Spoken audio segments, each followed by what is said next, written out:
Test, test, test.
That's right. It's about goddamn time.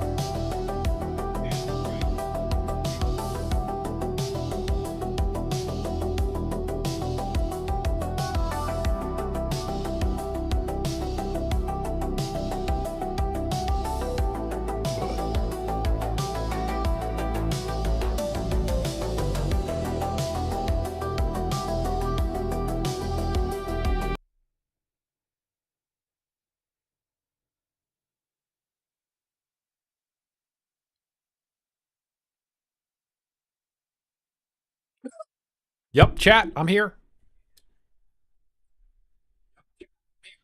That's right. How you doing?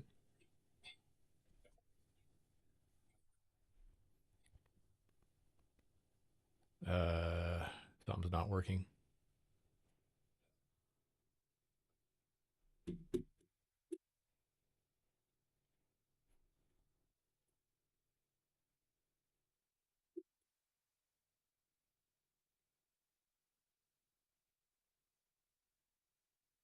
Okay, chat.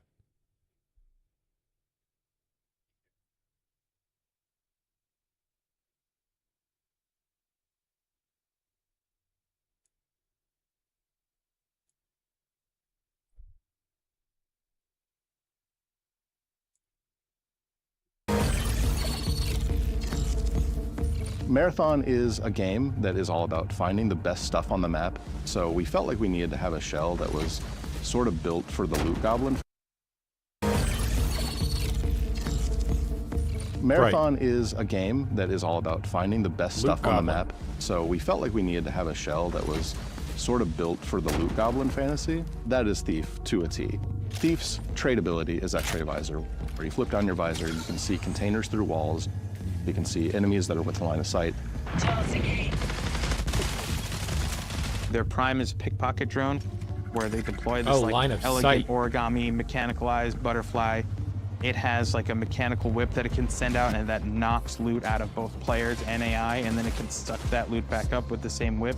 Or you can use it for recon. You can fly around, you can ping, those pings are shared to your squad. The Thief shell also has a built-in grappling device that is embedded right in the forearm. You shoot it on a dart. Mid-flight, it unfolds into this propeller that pulls you along, and you can swing away to safety. Right. The recharge rate for their grapple and their base handling and stats will go up as you fill the backpack. So the idea is to become a loot goblin, right? Steal as much as you can and get out. All right, chat.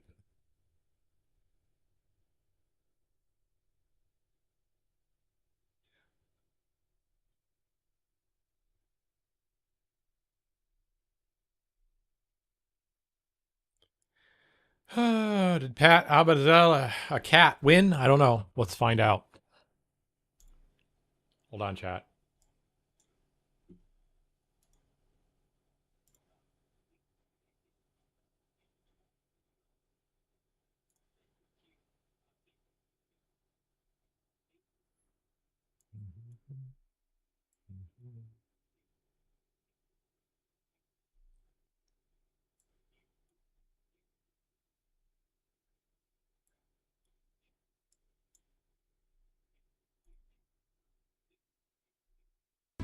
Welcome to Democracy Now!, democracynow.org, the War and Peace Report. I'm Amy Goodman.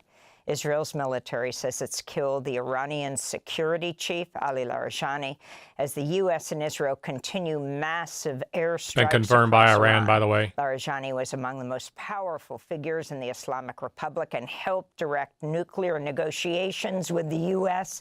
and other Western powers. His reported assassination comes just days after he joined senior Iranian officials in a march through central Tehran in a public act of defiance against the U.S.-Israeli war. Israel also announced it had assassinated the Basij force commander, Gholam Reza Soleimani, in a separate airstrike. In the city of Iraq, officials say a U.S.-Israeli coalition bombing killed a 3-day-old infant and his 2-year-old sister, along with their mother and grandmother. In Tehran, Iranian Red Crescent workers searched for survivors through the rubble of damaged homes after an airstrike on Monday. This alley is totally residential. Those dear residents who got stuck here are being rescued by the aid workers. The search continues.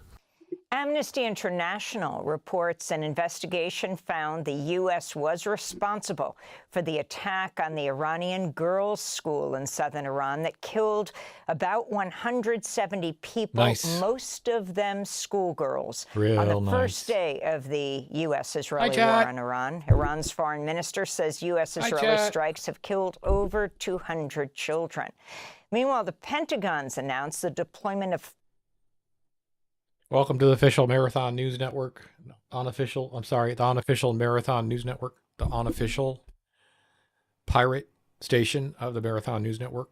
Thousands of additional U.S. Marines and warships to the Middle East. U.S. Central Command reports at least 200 U.S. troops have been injured since the U.S. and Israel launched attacks against Iran just over 2 weeks ago. 13 U.S. service members have been killed. In Israel, at least 7 people were wounded on Monday when a rocket launched from Lebanon struck residential buildings in the northern town of Nahariya. Elsewhere, debris from an Iranian missile fell onto the rooftop of the Greek Orthodox Patriarchate in Jerusalem, one of the holiest sites in Christianity, where tradition holds that Jesus was crucified. An Iranian missile also damaged the U.S. consulate residence building in Jerusalem, though no injuries were reported. Meanwhile, Iran continues to fire on Middle East countries that host U.S. military bases. Saudi Arabia's defense ministry said it intercepted nearly 100 Iranian drones in 24 hours, the largest single-day wave of attacks yet by Iran. In the United Arab Emirates, an Iranian drone triggered a huge fire at a key oil trading hub, coming just days after a similar attack triggered another fire at the site. In Iraq, an Iranian drone damaged the top floor of the Al Rashid Hotel in Baghdad's heavily fortified green zone Monday, amidst reports that Iraqi air defenses shot down an Iranian missile targeting the U.S. embassy there. Meanwhile, Kuwait and Qatar reported more Iranian drone and missile attacks. According to Goldman Sachs, if the war lasts until the end of April, the gross domestic products of Gulf states could plummet by up to 14% this year. In Lebanon, Israeli strikes have driven more than 1 million people from their homes and killed more than 880 people.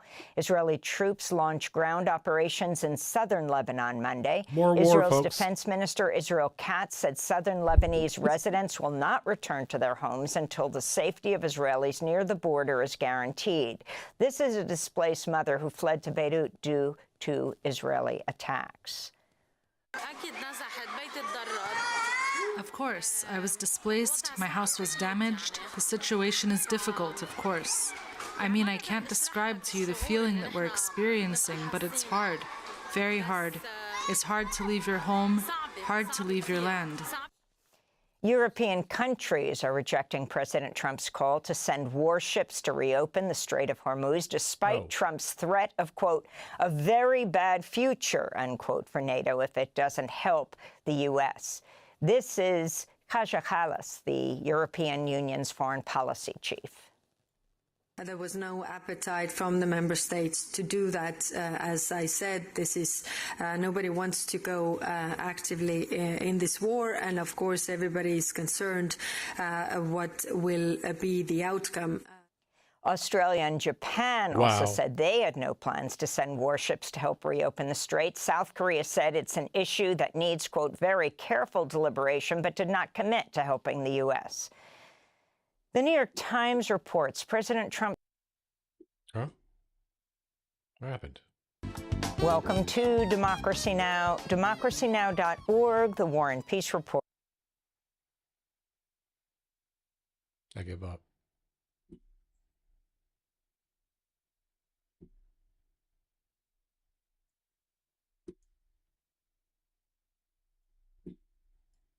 Send warships to reopen the Strait of Hormuz. Immigration check-in. Additional funding for Union's foreign policy chief.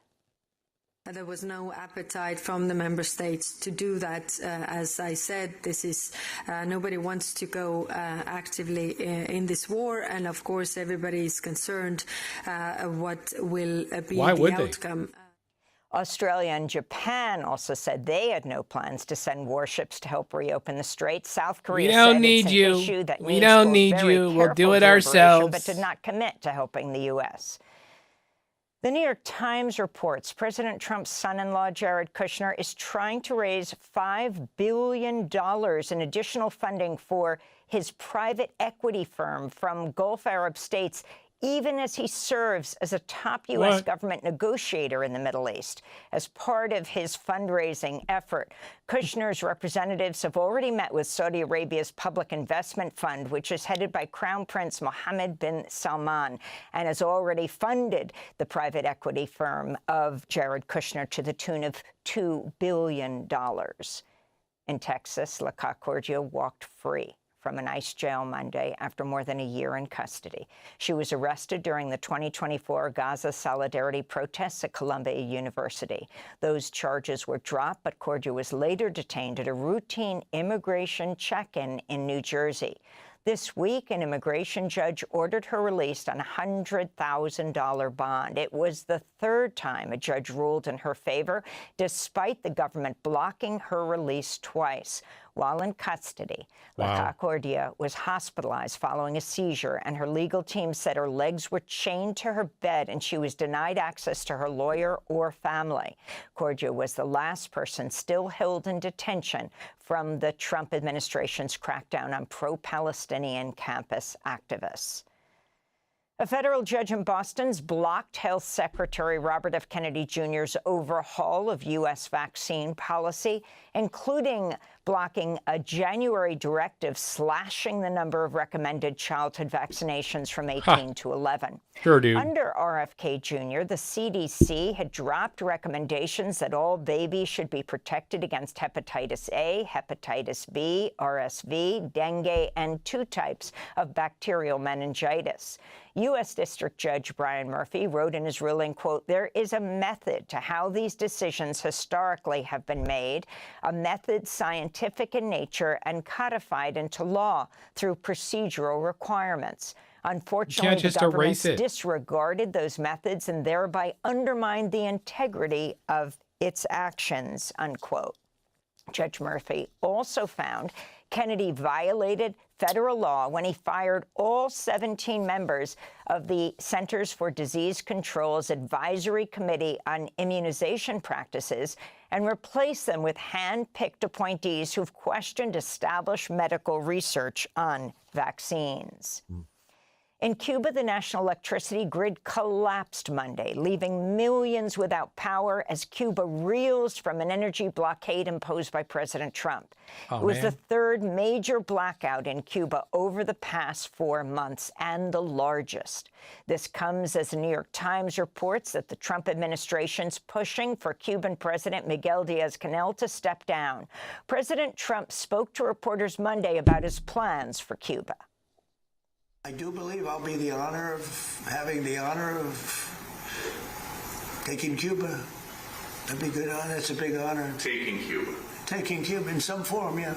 Taking Cuba. I mean, whether I free it, take it, I think I could do anything I want with it. You want to know the truth? Later in the broadcast, we'll go to Havana for the latest. In Afghanistan, the Taliban government says 408 people were killed and 250 injured Monday evening after Pakistan, they said, targeted a drug treatment center in Kabul with an airstrike. Pakistan denies the bombing of any health facilities, but reporters who visited the wreckage of the Omar Addiction Treatment Hospital found the 2,000-bed facility on fire and in ruins, with dozens of bodies being carried out on stretchers. The UN reports scores of civilians have been killed since Pakistan's defense minister last month declared open war on Afghanistan. The Trump administration's approved BP's proposed $5 billion oil drilling project in ultra-deep waters off the coast of Louisiana and the Gulf of Mexico. BP, formerly known as British Petroleum, is the same company responsible for the 2010 Deepwater Horizon disaster, the worst oil spill in U.S. history. Environmentalists warn the new project threatens Gulf communities, sensitive deep-sea ecosystems, and imperils marine life. And voters in Illinois head to the polls today for primary elections that could determine the balance of power in the next Congress. Ahead of the election, AIPAC, the American Israel Public Affairs Committee, poured nearly $22 million into Illinois' congressional races. Among AIPAC's targets is Kat Abuzela, a progressive running for Illinois' 9th district, covering parts of Chicago and its northern suburbs. She's condemned the war in Gaza as a genocide and has made cutting U.S. military aid to Israel a top campaign priority. She says AIPAC poured $7 million through 2 shell PACs to defeat her, even as a dark money group was caught paying social media influencers $1,500 each for scripted attack posts. Meanwhile, several candidates are competing for the Senate seat of retiring Democratic Senator Dick Durbin, with a flood of super PAC spending also influencing that race. And those are some of the headlines. This is Democracy Now!, democracynow.org, the War and Peace Report. I'm Amy Goodman in New York with Democracy Now!'s Juan Gonzalez in Chicago. Hi, Juan. Hi, Amy, and welcome to all of our listeners and viewers across the country and around the world. Thanks for watching Democracy Now! On YouTube. Subscribe to the channel and turn on notifications to make sure you never miss a video. And for more of our audience-supported journalism, go to democracynow.org, where you can download our news. This is Democracy Now!, democracynow.org. I'm Amy Goodman with Juan Gonzalez. Cuba plunged into an island-wide blackout, leaving millions of people without power after the national electricity grid completely collapsed Monday. This was at least the third and the largest blackout to hit Cuba in just about 4 months, as the U.S. energy blockade has cut off the island from accessing desperately needed fuel. No oil shipments have reached Cuba in more than 3 months, according to the Cuban government. Wow. Compounding a humanitarian crisis caused by decades of U.S. sanctions. Meanwhile, the New York Times reported Monday, Trump's negotiators told their Cuban counterparts during recent talks that Cuban President Miguel Diaz-Canel must be removed from power. President Trump spoke to reporters at the White House Monday. I do believe I'll be having the honor of taking Cuba. That'd be a good honor. It's a big honor. Taking Cuba. Taking Cuba in some form, yeah. Taking Cuba. I mean, whether I free it, take it, I think I could do anything I want with it. You want to know the truth? Whether I free it, take it, or can do anything I want with it, President Trump says. For more, we're joined by 2 guests. In Havana, we go to Danielle Montero, Cuban journalist and producer with Belly of the Beast, an independent media outlet covering the impact of U.S. sanctions on Cuba. And in San Diego, California, we go to Sarah Kozame, assistant professor in history at University of California, San Diego, who's just returned from Cuba. Her recent piece for The Guardian headlined, "In the other U.S. target of regime change, Cuba, I saw real hardship and resilience." But Danielle, let's turn to you right now in Cuba. Talk about this largest blackout that we have seen, what it means for the people, what it means for Cuba, and what's happening. Yeah, thank you for having me. I mean, what's really heartbreaking about these latest blackouts that we have is that at this point, for our daily lives, it doesn't feel any, that much different from normal days. What I'm trying to say is because now fuel is coming in, I mean, blackouts have extended significantly over the past few months. Right now in Havana, which usually fares a lot better than the rest of the country, we're talking about, at least 12 hours a day. You go to the provinces, like, outside of the city where my family lives, they're getting by with 3, 4, 5 hours a day. So, of course, a national blackout has tremendous impact throughout, but what I'm trying to convey is that because the blackouts have extended so much due to the oil blockade, it doesn't feel that different. Right now, the power grid is coming back on. It usually takes them about a whole day to bring it entirely throughout the country. And authorities have said that precisely because there's less fuel, it takes them longer to bring back the grid. And of course, the consequences of this, I mean, not just the national blackout, but the oil blockade as a whole. It's tremendous. I think for the first time in my life, the sanctions feel completely unavoidable. I think you cannot find someone in Cuba that's not being affected by the current state of affairs. And Daniel, what about the fact that even Latin American countries that have had long relations with Cuba and have progressive governments like Brazil and Mexico and are also oil exporters, that they have not stepped forward more strongly to assist Cuba with oil? I mean, I think that just speaks to the world we're living in, right? I mean, Trump has exerted all of the pressure he can on other countries, and sadly, it has worked so far. And we're just living through the results. Of course, it saddens me as a Cuban. I suffer it every day. This is not some abstract or theoretical notion for me. We suffer it every day, and it's terrible. I mean, we're talking about. I have no other way to describe it. As sanctions are literally killing people right now. Because the conditions are so bad. And this has everything, absolutely everything to do with what the U.S. is doing to my country. And how do you react to this announcement of the Cuban government that it will now be allowing Cuban Americans to own businesses and invest in the island? I think that is actually a news that was rather possibly received by people in Cuba. I mean, you have to understand that over the past 15 years, the country has been progressively opening up to investment coming from the outside and also from the inside of the country. So that is actually something that that didn't necessarily surprise anyone listening to the news, and that most people have no problem with. And what President Trump said from the Oval Office, Danielle, how it's being received in Cuba. That the U.S., that President Trump would take it or free it or whatever, but that's going to happen very soon. And the demand that the Cuban president, Diaz-Canel, must leave. You can't just say you're going to take a country over. What the fuck is happening? It is absolutely outrageous. I mean, we're talking about the idea of a negotiation or a talk between two countries cannot start with the premise of one of the parties stepping out. So if the goal was to actually come to an agreement and to actually improve the lives of the Cuban people, then that would not be the premise. But of course, this does not surprise us. We understand what this oil embargo means and what it has always met, what sanctions have always met. This is regime change through starvation. That is what they're trying to do. And right now with the oil blockade, the conditions are worse than they ever have been. So, as a Cuban, as someone living here, all of my family is here, it is absolutely outrageous to listen to, Donald Trump and the administration in the United States saying that they're trying to help Cuba, they're trying to liberate Cuba, because they don't articulate the price that they're asking people to pay. Sure, they're saying that they want freedom, they want democracy, they talk about all of these good things that are going to bring to the Cuban people, but they should really articulate the means to get there. The means to get there is the Cuban people suffering, is the Cuban people dying. Have you experienced in Cuba? We have the reports of a magnitude 5.8 earthquake this morning on top of the national blackout. Holy shit, in Cuba? Yes, in the east of the country, it is not very uncommon to have these quakes.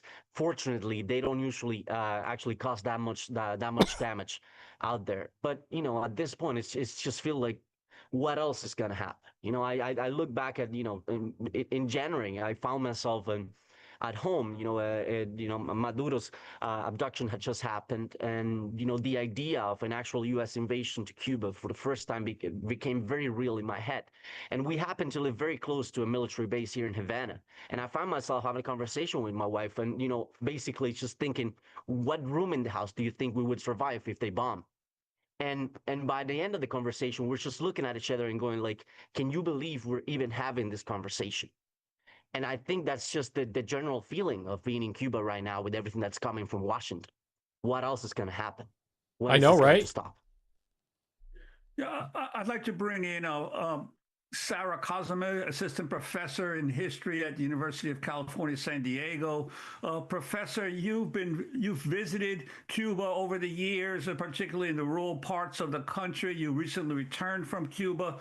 Could you talk about what you saw in the conditions there? Yeah, thanks for having me on. And I'd just like to say, my experience is very consistent with what Daniel was just explaining. You know, the East is much farther from the ports in which petroleum and food arrives, and so they have fewer resources. The situation is much harder. There have been prolonged blackouts for that have lasted many hours more than they've lasted in Havana for months now. But those have gotten worse in the last few weeks. So when I was there, they were getting maybe 16 hours of blackouts and maybe twice a day, 3 hours of electricity. Within the period that I was there, it was reduced to maybe 3 hours of electricity a day. That's crazy. And right now it seems that people have gone at least 25 hours, 26 hours since electricity at this point. I want to ask Danielle about the response of the Cuban people. Obviously, like we saw with Iran, I mean, you have Israeli Prime Minister Netanyahu, urging people to rise up in Iran. He says you can, take people to water, but you can't make them drink. President Trump was urging that. What do you see happening? Are people angrier at the United States or at the Cuban government at this point? I think when you're hungry, your politics are, I want food. I think for the majority of people that's what they're feeling. Look, I don't see that the goal that the U.S. is trying to achieve here, which is the majority of the people rising up, that simply hasn't happened. There are minor protests, when the blackouts happen, but that's been happening for the past 5 years. That is not new. So like that change, that. Holy shit! What's up? Chat. It was 90 here. Yeah, it was 90 here.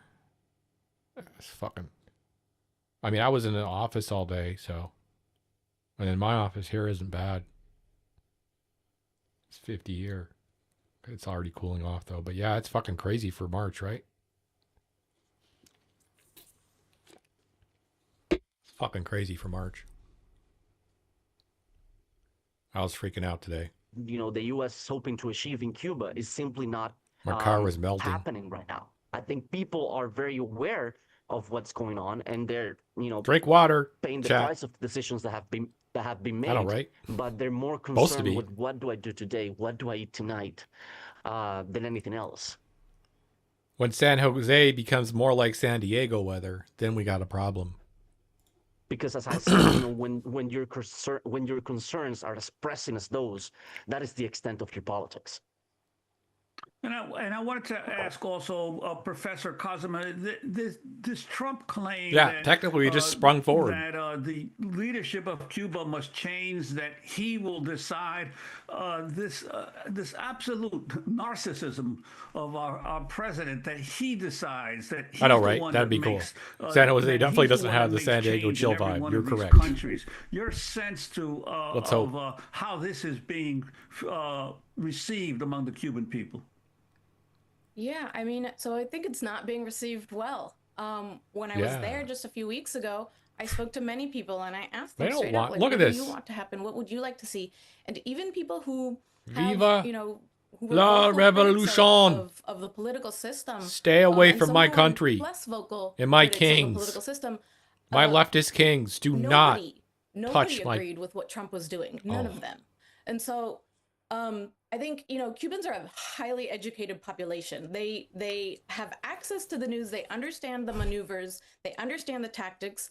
And I think right now they're feeling really blindsided. They just, it was confirmed on Friday that that the government is in negotiations with the United States. And so the process of sort of like understanding and processing that North Bay's not that much different. On Monday, yesterday, when this announcement happened. And I think, multiple people told me with outright anger in their voices. Who's the old guy? That they wouldn't allow something like this, that they would fight back. She doesn't want to say what they said. They wouldn't allow it. She's like, they said they're going to fucking kill every single one of them. That's what they said, probably. Right, chat? Come on. So, you know, ultimately, Cubans have fought for sovereignty many, many times. And it doesn't seem that they're going to just sort of lie there Busy while money this is up here happening again. We just have a minute, and I want to go back to Danielle in Havana, Cuba, about this convoy that is headed to Cuba. Many groups involved, including Progressive International, Code Pink. How much of a difference at this point does international solidarity mean? I would argue that international solidarity is now more important than ever, especially coming from the United States. Because, I mean, what everyone is hearing about Cuba is this oil embargo, is how everything is so bad in the country. I mean, the idea of having people coming over and showing a different face coming from the United States and showing that you know, we can still help each other. I think this is, I would argue Cuba has needed solidarity for a while now, but it certainly needs Wish I could ship you guys some batteries and solar panels. It can actually make. Come install them for you. It depends on what they bring in. We need everything that anyone can bring in at this moment. But I think the most important part is the symbolic value. They won't let me come in with that. I know they won't. Showing their support for the Cuban people to fight the narrative that's coming from the Trump administration. Daniel Montero, I want to thank you for being with us. Cuban journalist, producer with the independent media outlet Belly of the Beast.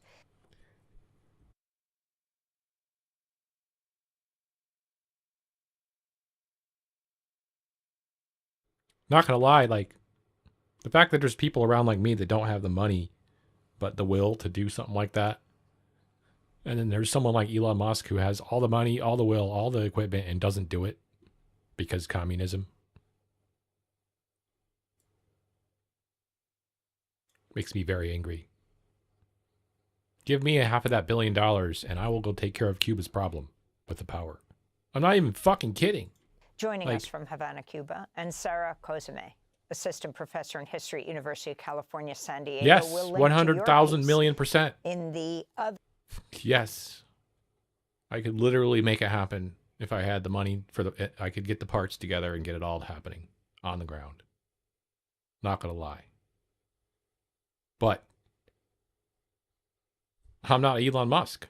I don't have that kind of money. He literally has the ability to drop a fucking battery bank on Cuba. You know, straight up. Straight up. In a container ship. In a container, you know, a ship of containers.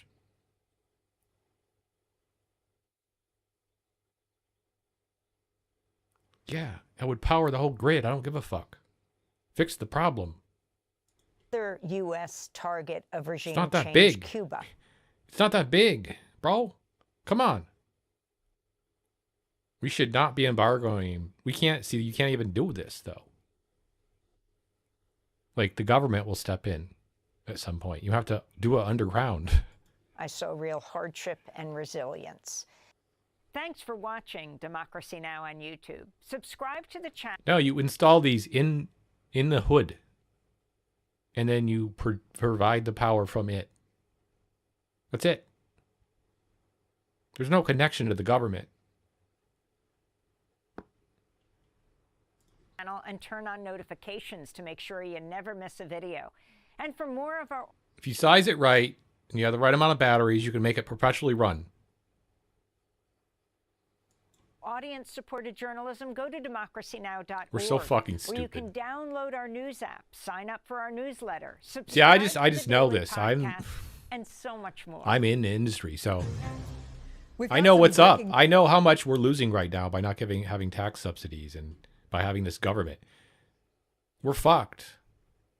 News. The House Oversight Committee has just subpoenaed Attorney General Pam Bondi to appear for a deposition over the DOJ's handling these are of the microgrids files. that would be hooked into the grid that was already existing in neighborhoods. Tell us what just happened here, Michael. That are based on batteries and solar panels. Chris, so officially, the House Oversight Committee has sent a self-contained systems to Attorney General Pam Bondi requesting her testimony as part of the panel's investigation into Jeffrey Epstein. This comes after 2 weeks ago tomorrow, so just under 2 weeks ago, the House Oversight Committee already have the same grid. Move voted to subpoena Attorney General Pam Bondi. The vote was 24-19, with 5 Republicans crossing the aisle and joining Democrats in favor of that subpoena. It comes as there have been a lot of questions about the handling of the release of the Epstein files. There have been bipartisan criticism of how the DOJ, and by that, a byproduct, how Attorney General Pam Bondi has handled that, particularly with those redactions, right? Names of rich and powerful individuals have been redacted in various releases of the documents, while as names of victims and their information have been left out for the public to see. There are also a number of questions of just how many of the documents have been released. Some estimates have said that the DOJ has around 6 million documents in its possession. Just about 3.5 million have been released. So lawmakers on both sides of the aisle have been clamoring to ask Attorney General Pam Bondi about those matters and more. Back earlier this month, they voted to subpoena her, and today that subpoena officially went out. Now, when this deposition will happen, that still remains to be seen. We'll now get into the phase of this process where there are negotiations between the DOJ and the Oversight Committee to find a time that works for the both of them. But it is plausible that in the near future, we could see Attorney General Pam Bondi meet with the Oversight Committee behind closed doors to field questions about Epstein investigations, the Epstein documents. Okay, no. Behind closed doors.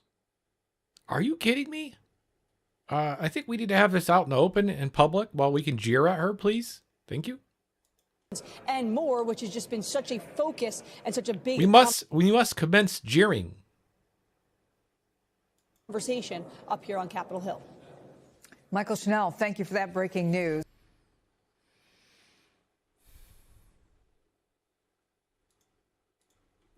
One story I can tell you about solar chat that I've done is you can take solar panels, mount them on a trailer, and put a self-contained battery system in. We just learned, get this, that the solar panels charge. You tow that behind a normal truck. That footprint can power a main stage. A pretty small one, but still. Nowadays it would probably be better. But this was 10 years ago. Actually did that. So that's what I'm talking about. Like, Cuba has no money and has no power, basically, right? As Trump just said, he can do whatever he wants with us. Them. I say us because I identify with Cuba and I identify with Fidel Castro and the whole fucking Cuban movement. So, unfortunately, I'm in the minority around here. And, you know, I say we lift the embargo, and I say we invest money, and I say we open up the border, and I say we help them get back to where they should be, where, you know, they're thriving like they were in the 40s and 50s when Cuba was awesome. Okay? And was heading on a good trajectory towards being a successful communist experiment, I think. I don't know. The director of the National Counterterrorism Center, Joe Kent, has just announced he's resigning. CNN national security reporter Zachary. Look, capitalists always claim communist has never worked. Every time it's been tried, it's failed, right? And the times that it's been tried and it's started to work, guess what's happened? CIA. Cohn is joining us right now. Zachary, what more can you tell us about this dramatic development? Yeah, Wolf, this appears to be a significant resignation at the senior-most levels of the Trump intelligence community. This is Joe Kent. He was the director of the National Counterterrorism Center. He appearing to post on X a resignation letter that he submitted citing misgivings over the Trump administration's decision to launch its war with Iran. Now, Kent in this letter writes in part, quote, as a veteran who deployed to combat 11 times and as a Gold Star husband who lost my beloved wife Shannon in a war manufactured by Israel, I cannot support sending the next generation off to fight and die in a war that serves no benefit to the American people, nor justifies the cost of American lives. Now, Kent, in his apparent post on X, does also seem doing the right thing to suggest that there was no imminent threat that it has been used and cited by the Trump administration. It's a true man right there. Not gonna lie.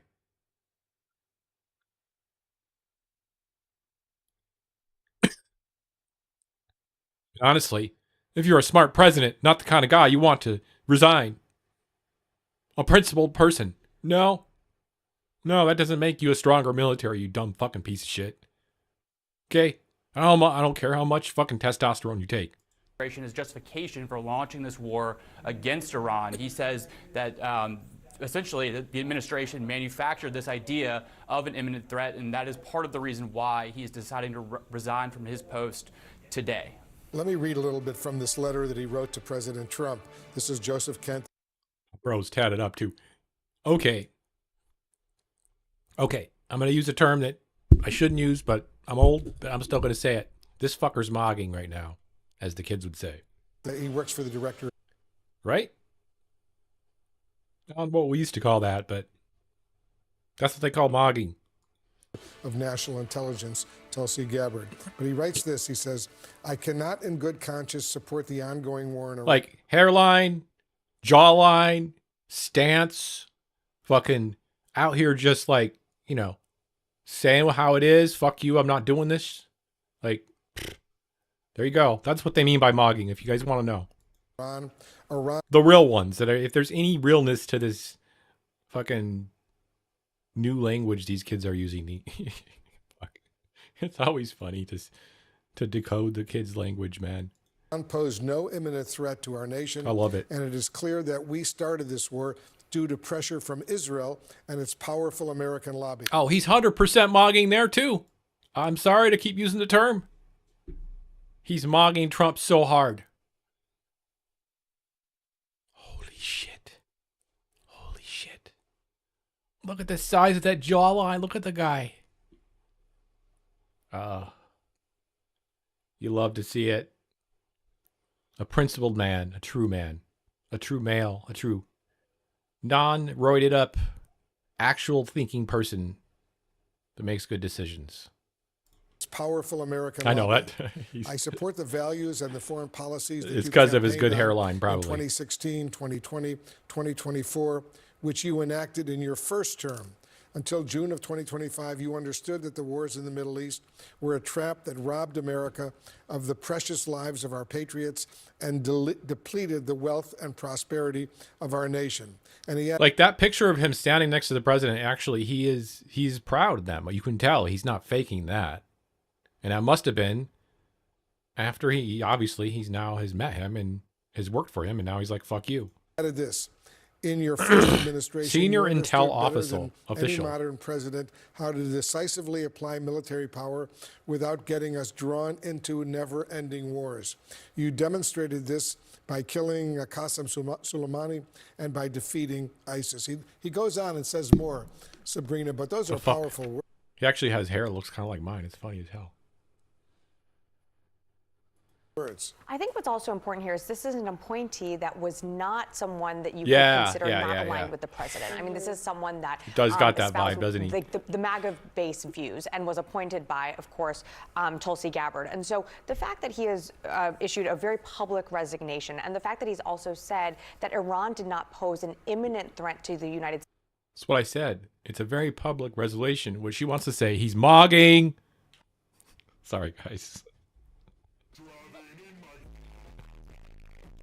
States, a case that was made by Donald Trump multiple times and many other officials in this administration, including the Secretary of Defense, Pete Hegseth, Secretary of State, Marco Rubio, saying that Iran posed an immediate threat to the United States. And he's someone that clearly had access to intelligence matters, saying that they did not. I think you could potentially see other resignations from this administration.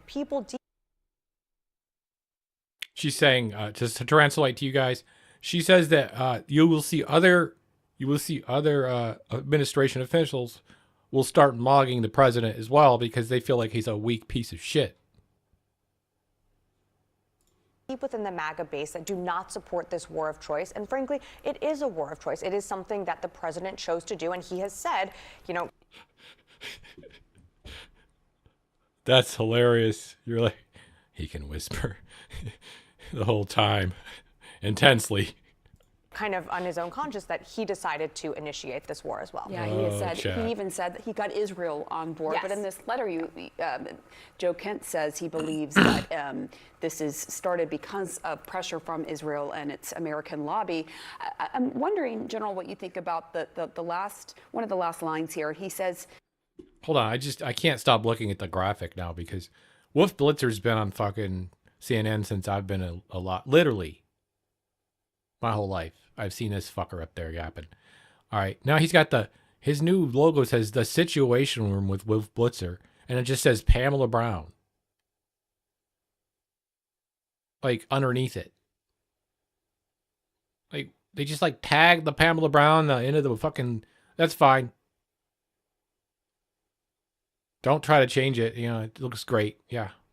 you can reverse course and chart a new path for our nation, or you can allow us to slip further Plus toward 9. decline What and happened? chaos. You Where'd y'all hold come the from? cards. Oh, I'm someone must wondering have at went this offline. point, several weeks into this war, you have Iran saying that the Strait of Hormuz will never go back to the conditions where it was before. How do you chart a new course? He needs to cut his losses, that being President Trump. He needs to cut his losses and shut this down as quick as he possibly can. That would be the best thing at this solution. You know, I'm not sure if voice he's got mod the capability, is down. That's the why. wherewithal to actually do that politically. But I mean, this is not going well, and it's going to get worse. And bully for To translate for you guys again, he's saying, yes, the president is a weak piece of shit, and I don't think he is Copus Mentis. And you moggers, if you don't know what Copus Mentis is, I'm sorry, I'll stop, Chad. I'm sorry. For Mr. Joe Kent for having the political courage to stand up for what he believes. You know, this is a guy that's a big time Gotta have MAGA fun though. supporter. This is such. He's always been. There's so much bad news, so much death. I swear, it can actually ruin my soul. I see it, I analyze it all day, but at the same time, I do have to laugh because I don't know. It just helps. And very much like Marjorie Taylor Greene, who you had on your show yesterday. Mm-hmm. I mean, these are significant resignations from the MAGA world. No. Don't mention Marjorie Titan Green. She is a grifter, sir. Just like Tucker Nuckerson. Just like Nucker Tuckerson. World. And people need to take note. And I hope that this leads to the resignation of other members of the administration, because he is absolutely spot on target. This is not in the best interest of the United States to continue this war, and President Trump needs to shut it down as quickly as he possibly can. Let me read another sentence or two from his resignation letter. As a veteran who deployed to combat 11 times, and as a Gold Star husband who lost my beloved wife Shannon in a war manufactured by Israel, CNN also, during the Iran-Iraq war, would have never covered this guy this way whatsoever, even coming close. CNN was never anti-war, ever. I cannot support sending the next generation off to fight and die in a war that serves no benefit to the American people nor justifies the cost of American lives. Yeah. No, I mean, we've already seen 13 American service members die in this war. Over 200 have been injured, and their conditions 13 have now. ranged from very serious to some 200. have been returned to duty. But I think, you know, we've heard Some. Pete Hegseth say this time and again, that more Americans could lose their lives. And I think this letter makes it very clear. Is that worth it? Is that worth the cost? And this is someone that's obviously gone to war on behalf of our country and seen the cost that it takes, not just on the people who are putting their lives on the line, but on the country. And so I think it is really important that not only is he putting this out today, but this is someone that is a deep figure within the MAGA base and someone that is aligned with the president and is breaking very publicly with him. And it's personal They for be him, clacking. as you noted, Wolf, that his wife was killed in Syria in 2019 by an ISIS bomber. You know,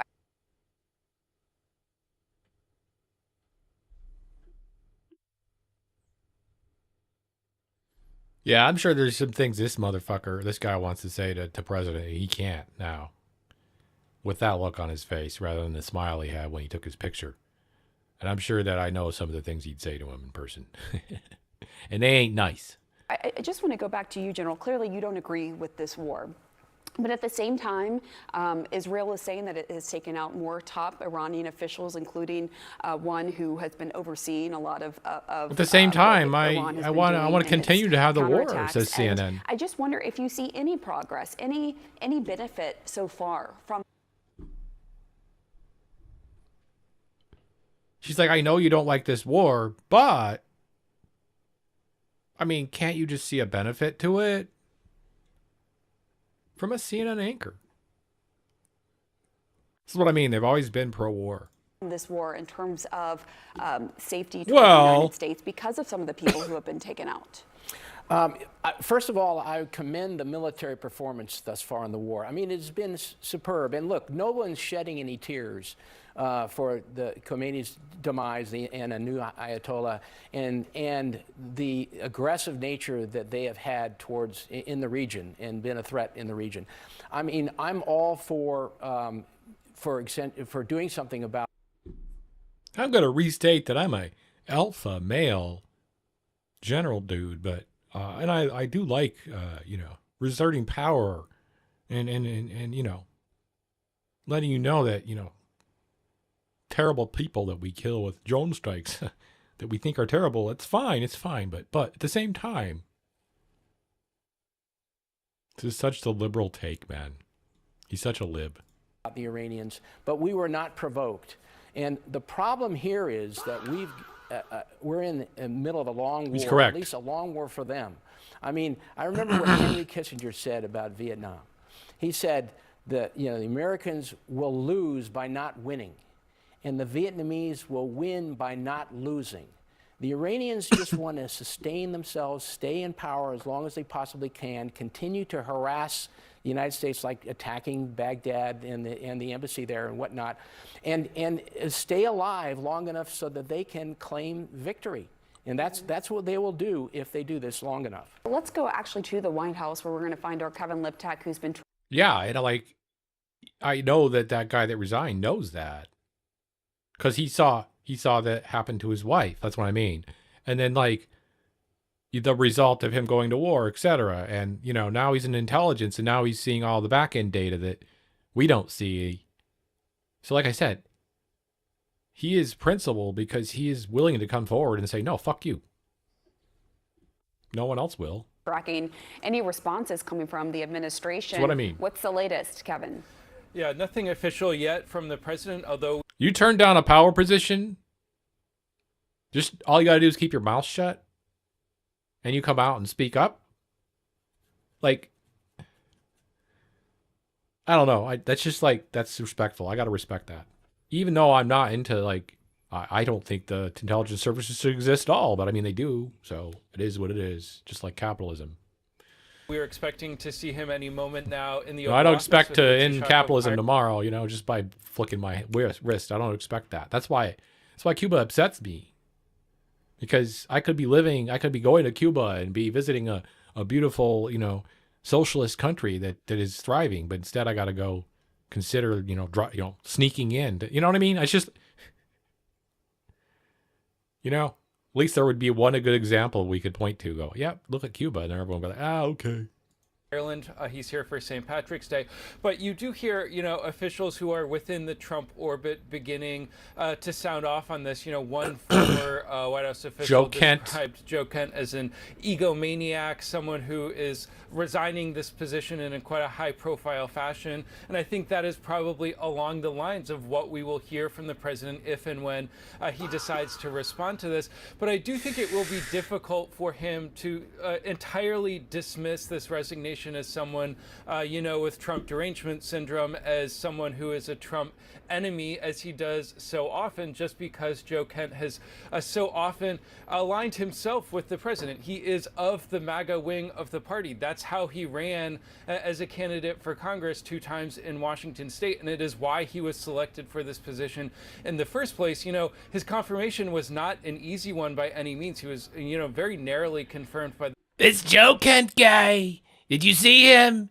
He's got the perfect hairline, straight from Central Casting. That's right. I never liked him. Never liked him. He was smiling too much. I didn't like that. The hairline, too perfect. Can't have that. Not allowed.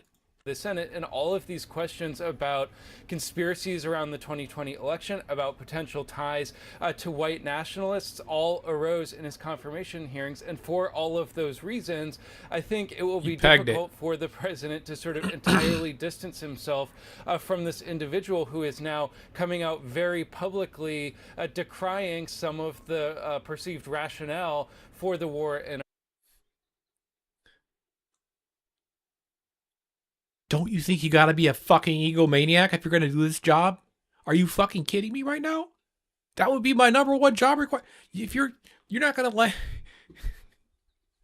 like, you gotta handle a bunch of shit, man. You can't be fucking rolling around being like, I don't know what I'm doing. Hey guys, can you help me?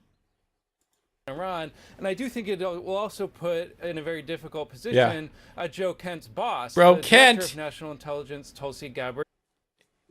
Joe Kent, definitely not Clark Kent. I can tell you that. Definitely not Clark Kent. Doesn't have the same kind of thing. Doesn't have the same kind of ring. Who has giving me content, in previous lives, very same positions about questioning the adventurism I gotta figure out a different iterations person of the Republican Party, questioning nation-building pursuits. She too was a veteran, just like Joe Kent, and so putting her, I think, in a difficult position. But certainly, we expect to hear from the president very soon, and hopefully, he will be asked about putting her in a difficult. Oh, God. Dude.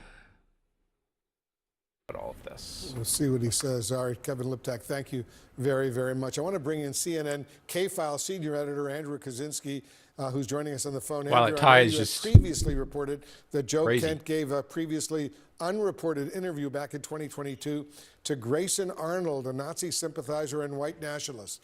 A spokesperson for Kent, who was then running for Congress at the time, said, and I'm quoting him now, Joe Kent had no idea who that individual was when he encountered him on the street, and Joe Kent has repeatedly condemned the statements that the individual is accused of making. End quote. Andrew, what more can you tell us about Kent's past?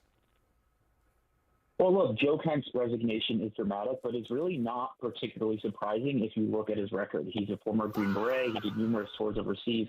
His first wife, Shannon, was a military member who was killed overseas in a suicide bombing in Syria that targeted U.S. troops.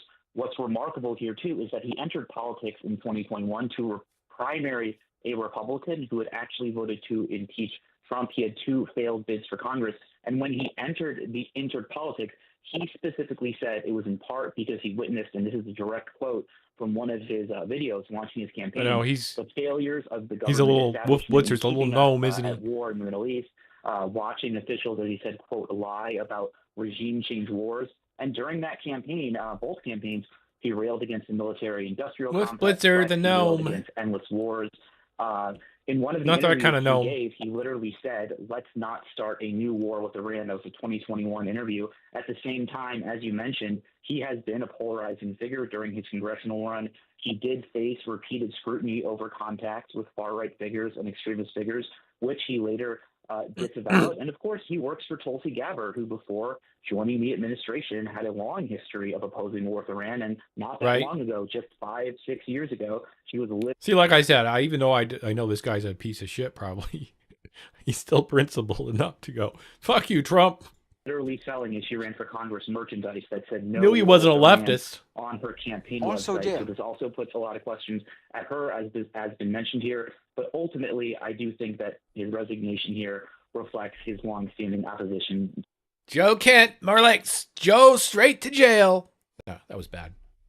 To American intervention abroad. X that one. For more on this, maybe he's got an answer.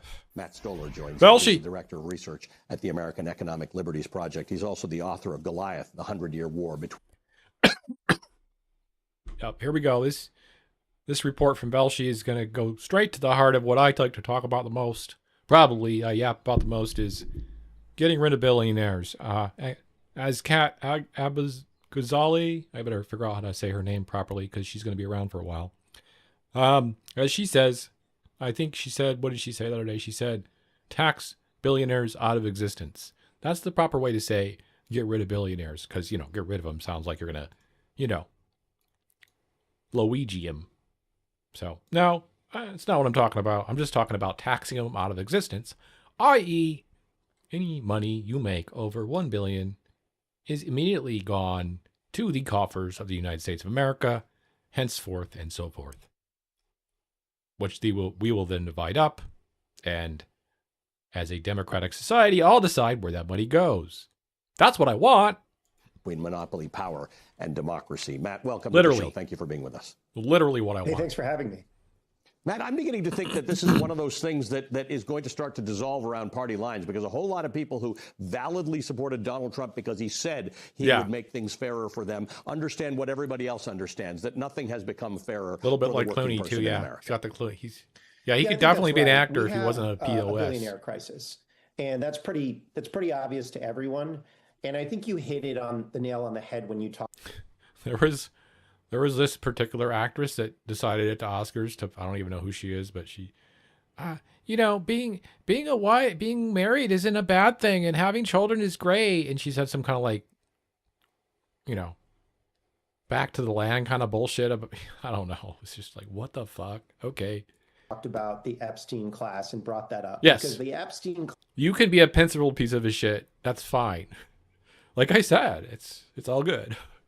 class really signifies. It's not going to call you a piece for of the shit, first time that though, I've if you ever are. seen that the culture war that we've usually had between the left and the right, working Uh-huh. people on both sides, is now actually tilted towards the billionaire class, because people are starting to realize that billionaires are seizing control of our politics, while life for ordinary Starting to Americans tilt towards. is getting harder, and billionaires are even ruining our industries. So this is. Yeah, why don't you just say, bro, you've seen this. Why don't you just say the leftists were right?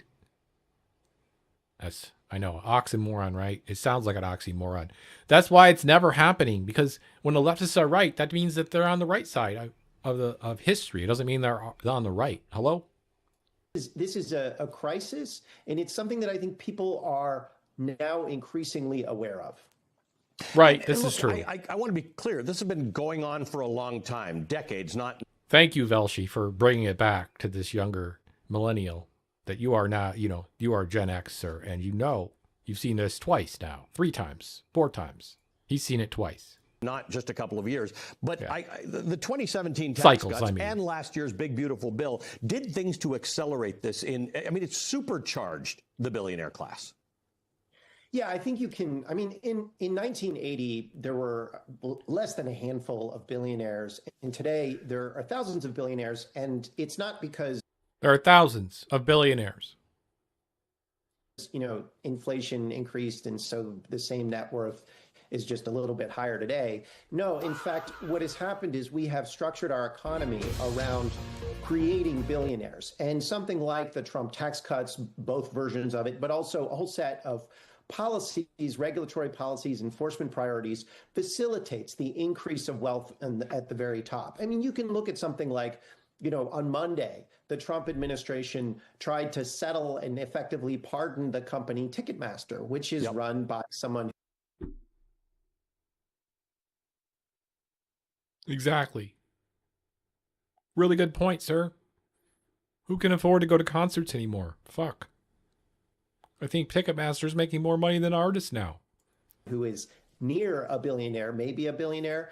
And when that happened, the stock popped by 7%. And the CEO, who is the largest shareholder, his net worth pretty dramatically increased. And a different example would be Paramount is now trying to buy Warner, and that is going to lead to huge layoffs. There's all sorts of political scandals about it. But the CEO of Warner Brothers, David Zaslav, is going to earn $500 to $600 million in the transaction and become a billionaire. So it's not just that, sad people are becoming wealthy and these policies help increase, their wealth. It's also that our jobs and our welfare is worsening precisely because our wealth is being stolen and appropriated by these extremely wealthy guys. And the money doesn't come from nowhere.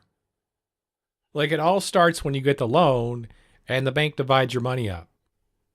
Or, they take your money and use it, and then they give you fake money back by entering into an accounting, It's like they get all that money. Political leaders who are abetting them. And one of the things you write a Where it lot starts. about is that monopoly is not it's not an economic thing. I mean, it's thought of as economics, but you discuss how monopoly is a democratic problem. Yes. Right. A monopoly is just basically a dictatorship of an industry, right? Right. It's political control. And it just happens to be in the economic sphere. But if you talk to somebody who works Right. in any monopolized industries, and increasingly most of our industries are controlled by a small group of, Yeah. by either one company or a small group of them. If you talk to people in that industry, they are scared of that that dominant player. They won't talk about it because they are frightened. And that's not just a question of, oh, their bank account shows a certain number of zeros or not. That is a function of their liberty. And look, poor people are afraid to speak out. But at this point, even wealthier people, if you're not super wealthy, even wealthier people are afraid to speak out because of the level of control in our economy and everything from. And how about even MAGA? MAGA chuds think they're temporarily embarrassed billionaires. Like, they think they can become a billionaire like Jeff Bezos if they just work hard enough. They're fucking delusional. Meatpacking to entertainment to row crops, whatever, wherever you look, it's dominant control. And so when you start to see more authoritarianism coming into politics, it's because people have got. I think the dividend it's 12-1 or 24-1 at the local level. I think. I can't remember. As far as the amount of, I don't even know. Did they release the limits? There used to be a limit on, like, say they had $1, they could loan out $12. That's 1 to 12 or whatever. And I think it went to, I think it was something like that. But then it went way up. And then did they get rid of it? I don't know. Gotten used to that authoritarianism in their. I don't think they daily care life, anymore in because they just enter the number in the computer and then it's in a ledger and then it's just that's it. Once it's in a ledger, it's over. The way they work and who they sell money. to and who they buy from and so on and so forth. Literally. Well, it's an important conversation because everybody's leaning into the conversation of affordability, but it's not a matter you solve unto itself. It is a policy issue that has to be discussed that will result in greater affordability or at least greater wealth for working and middle class people. We'll have that discussion another time, Matt. Thank you. That's why you also, like, if you bank at a credit union, you're good too. Because your money's actually going back for loans for your community rather than out of the community like another bank. People don't even realize that. Yeah, there's no reserve, zero. That's what I thought. Because back in the day, you would hear, even in school, they would teach you that there was some kind of fractional reserve going on, right? As always, Matt Stoller is the Director of Research for the American Economic Liberty. Reserve is just a and the word author now. of Goliath, the 100-year war between monopoly power and democracy. Yes. Who cares? Who cares that $100 is what? $100 is a $20 bill 30 years ago. That's my honest, quick opinion. Like if you had a $20 bill 30 years ago, it'd be like having a $100 bill right now. All right, let's try this out. Hold on.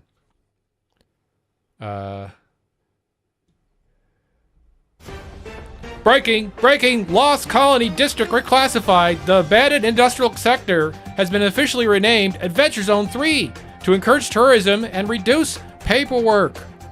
That was a snippet from Marathon News Network. Thank you. Have a good day.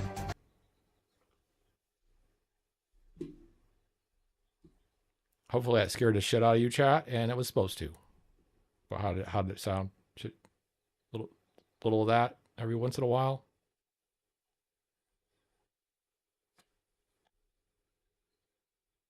You feel like 100 back in 88 is like 300 now.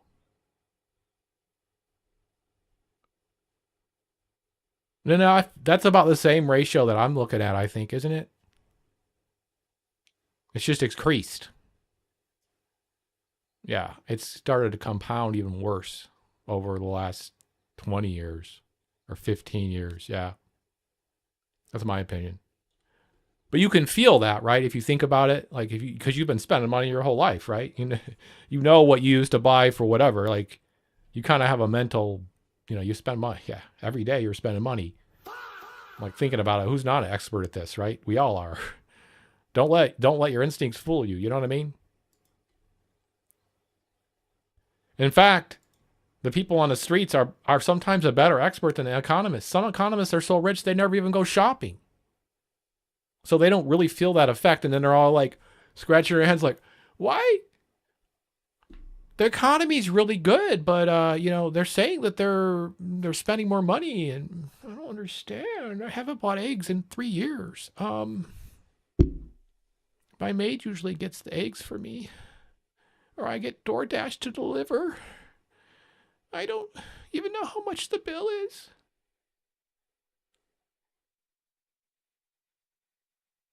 Oh yeah, good times. $1 gas, sure. I don't think it was ever like that in California, though. I think it was always $2 in California. I don't know. Could be wrong. The administration's healthcare fraud microscope is focused on California tonight. Senior national correspondent William Lajeunesse tells us about one I need a provider graphic who does to go not with that even sound. live in the state we're good. and is responsible for It's just not hundreds of ready. millions of dollars in billing. I'm looking for Dr. Faustina. This is his address. of Marathon record with the News medical Network. board. Marathon News Network is still a work in progress, folks. That's right. I haven't got my embedded reporter in actual Marathon universe yet, so I'm working on that. Like I said, we're gonna have a special guest here someday. He doesn't work here. He doesn't work here. He is your medical director, however, isn't that correct? He's not. Since when? I don't know. In December, New York Congresswoman Claudia Tenney asked the Trump administration to investigate healthcare fraud in L.A. The money's being sucked out of the system by these fraudsters. Specifically, she asked. The data from Los Angeles County tells a damning story. This letter details how a single physician who continues to operate freely today, despite a long history of medical board sanctions, is associated with hundreds of home health and hospice agencies with unmistakable signs of systematic fraud. It's old Nick Shirley. How a single physician living out of state helped provide Nick Shirley Sr. over here. Bill taxpayers for $600 million. Somehow, you are responsible for 29,000 patients. And here's the billing information. That physician, 87-year-old Gilbert Faustina. These home health care agencies, but they're using your number. I don't know them. Faustina lives in Las Vegas, but we met. I don't know them?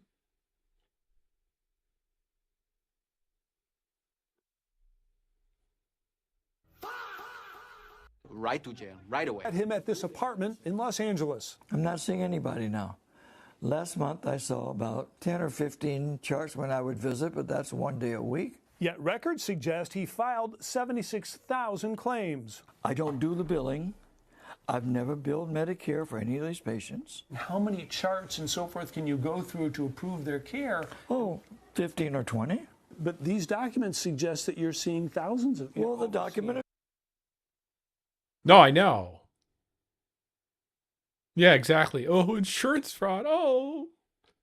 What's wrong? Federal documents show 330. Yeah, how about we stop having this and just have Medicare for all, and then we won't have a problem.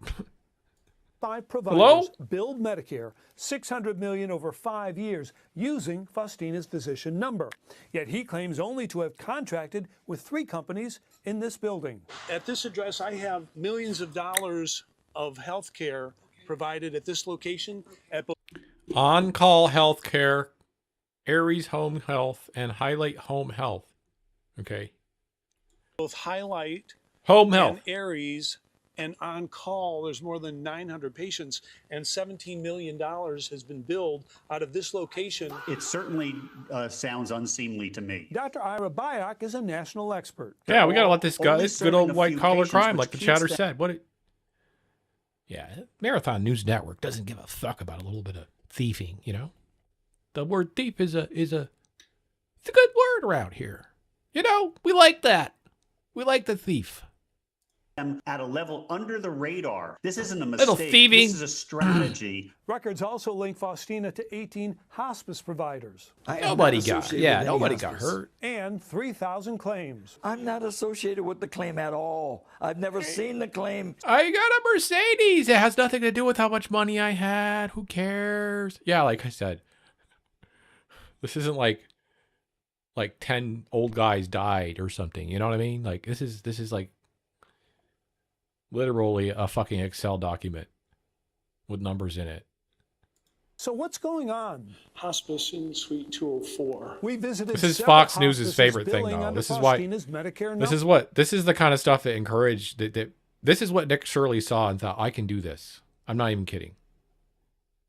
Nick Shirley thinks he's these guys. Many look more like mail drops than medical offices. My name's William Lajeunesse, and I'm with Fox News. They build 155556 and 55556 and 6, and someone's fat fingered it, too many times. I don't know. Yeah. The way they're doing it's fucked up. Fix it. You know what I mean? Like, whatever. Stop using computers from 1980 too, as well, government. Like, come on. We also spoke to one company that provides doctors and nurses to home health care agencies. No, the underlying thing that Fox News wants you to hear from this chat, and it's telling your grandma and grandpa and your mom and dad probably, because they're all probably just right-wing Nazis. Sorry, just kidding. Is that, the only place fraud happens is in Democrat cities and towns, especially in California. And especially under Gavin Newsom, okay? To be employed with us as one of Correct. our supervising doctors. Ding, ding, ding. Chatter gets it. Best chatter ever knows how to... Yes, exactly. Days after receiving the Tenney letter, Medicare ended Faustina's ability to seek reimbursement, and this company cut ties. We are not sure what happened as well. You're not sure? Clueless what happened. If there is fraud, Faustina says he's not getting a cut. So you think somebody's probably committing fraud on your behalf? Absolutely. Not on my behalf, on their behalf. Neither Dr. Faustina nor any of the providers associated Almost with got the him. Medicare number have been accused of unethical or illegal conduct. However, the U.S. Attorney is investigating home health and hospice in L.A. Right? Okay. And it's the same kind of shit. It's like Nick Shirley reporting from the ground in Minnesota. He's like, Somali, blah, blah, blah, blah, blah, Somali, fraud, Somali is what he'd say. And yeah, maybe there's a Somali that's involved in fraud.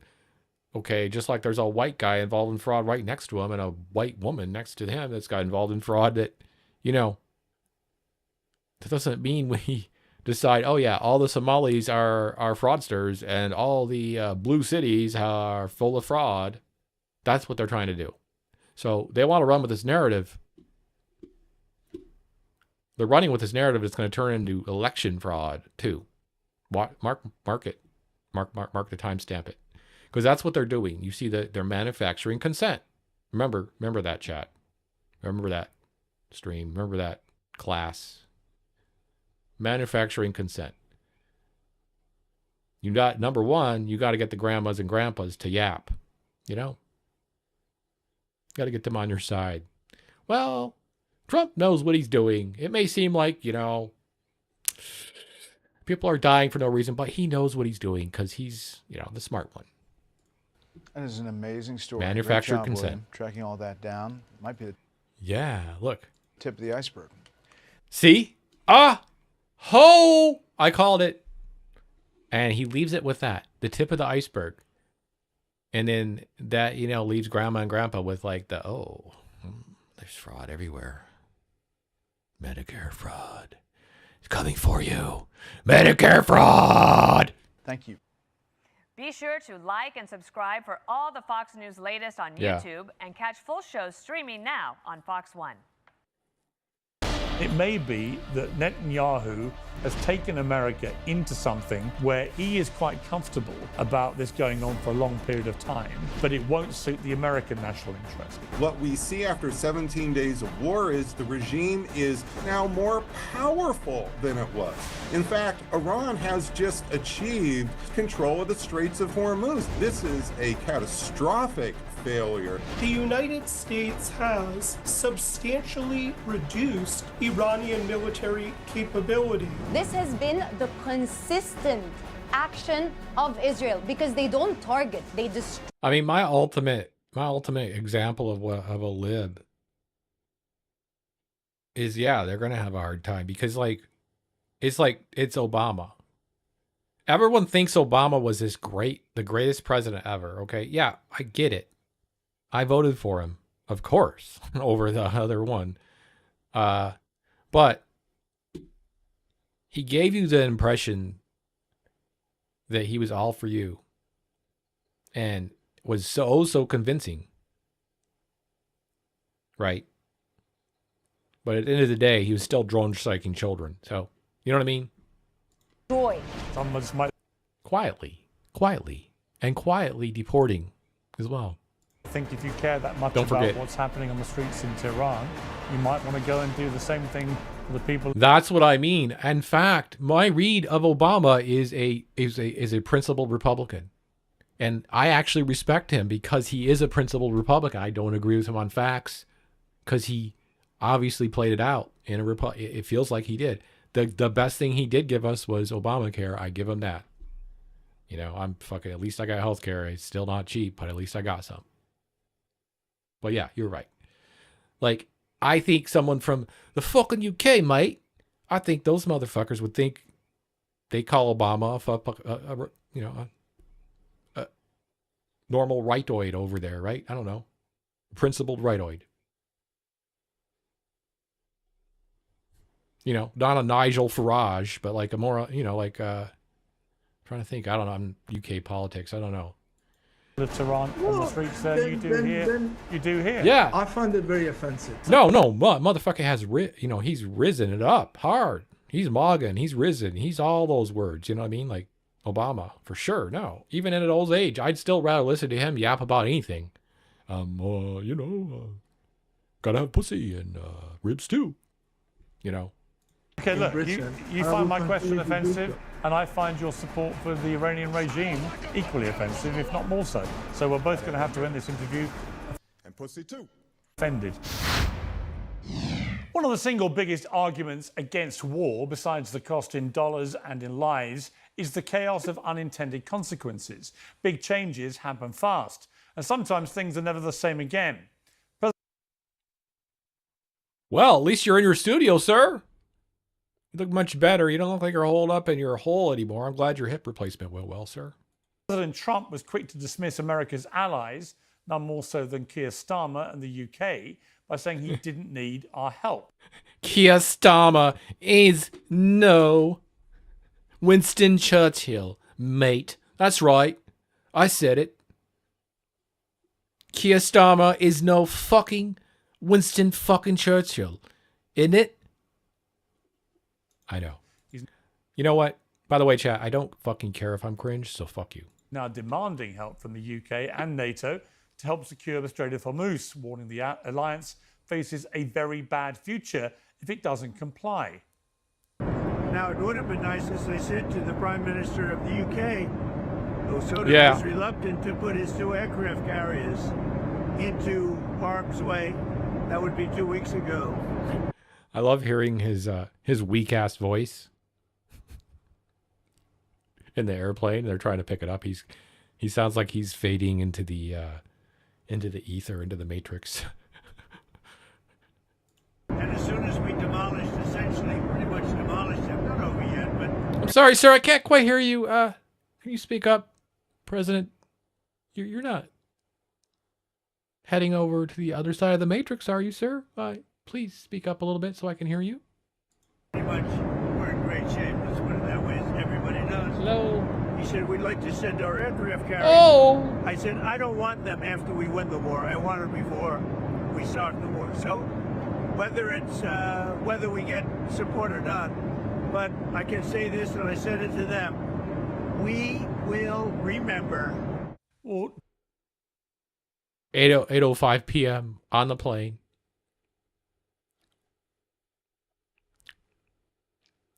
What are you gonna do, chat? What the fuck? Trump's flip It's on NATO. fucking Tuesday. Where's my Where's my pond hopper? NATO is not the only irony here. Far from being swept away in a revolution, the Iranian regime is now making side deals with India and China over safe passage for their oil. The US is sending multi-billion-dollar naval vessels to fire $3 million missiles at $300 Iranian drones. And the US is now asking Ukraine for help with those drones after earlier rejecting a deal to buy their drone technology and telling President Zelensky he held no cards. It's also a fact that the US also sent or sold many of the weapons it now needs in Iran to support Ukraine's war against Russia. And by lifting oil sanctions on Russia to stabilize gas prices, it's essentially paying Putin to make weapons it can use against its own weapons in a war that was supposed to end after 24 hours of the presidency. Well, amid all this turmoil, it's increasingly difficult to see how the US and Israel is supposed to have ended in 24 hours. Mate, I don't think so. No one ever thought that. Who said that? No one believed that. You don't deploy aircraft carriers for a 24-hour excursion. Hello?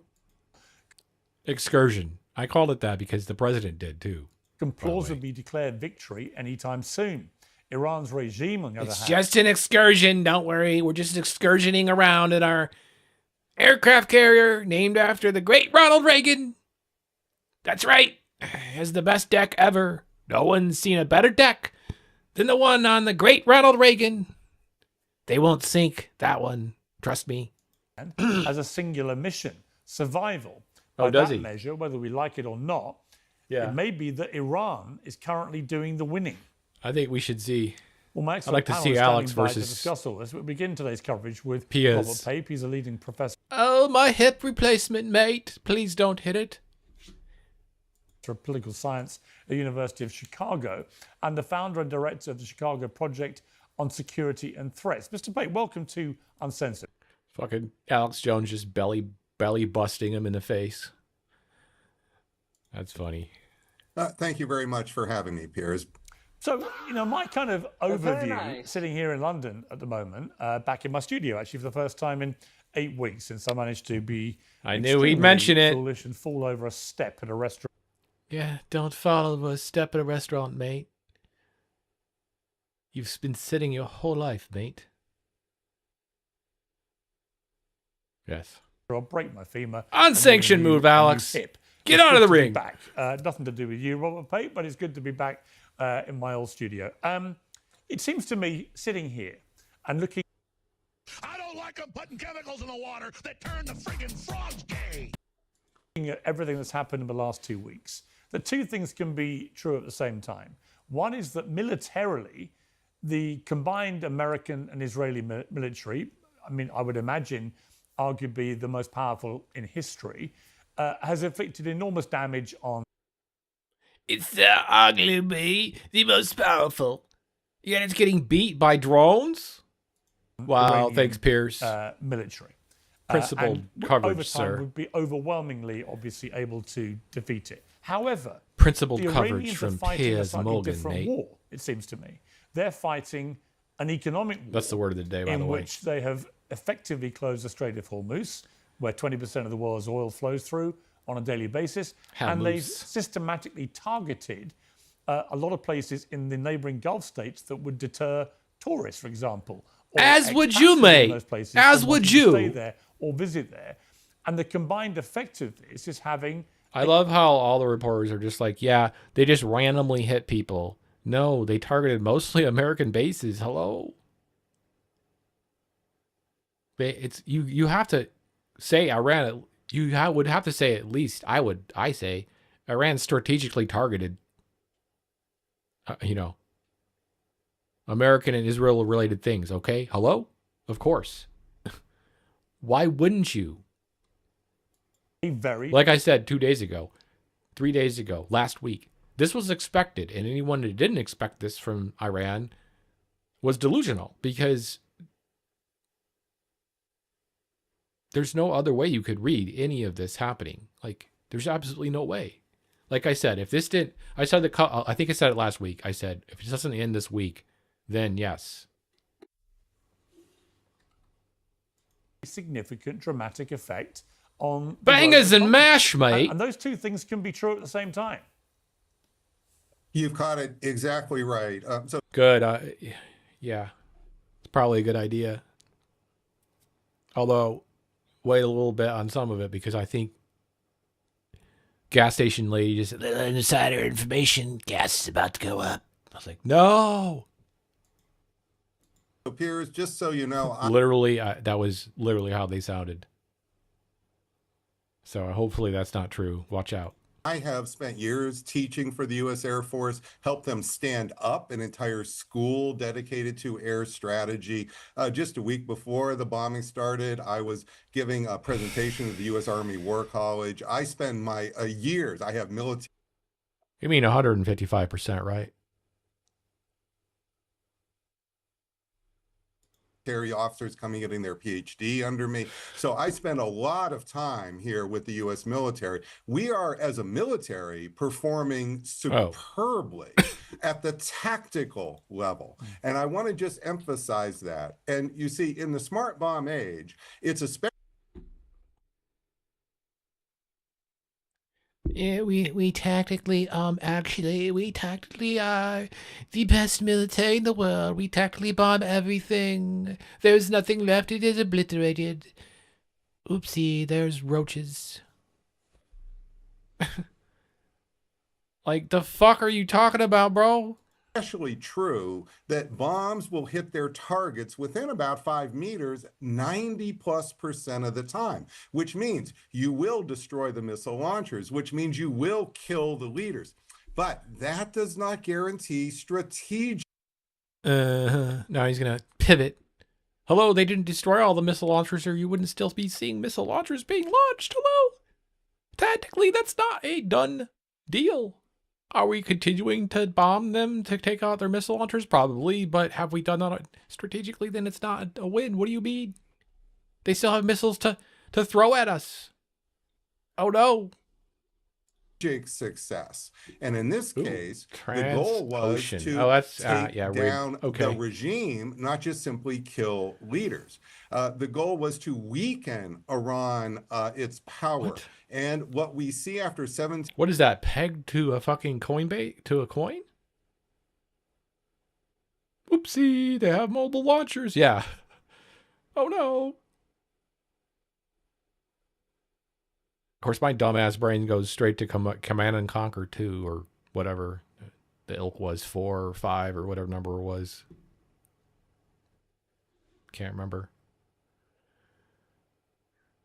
Well, it's pretty much flatlined today, didn't it? Holy shit, it went up today. Chatter.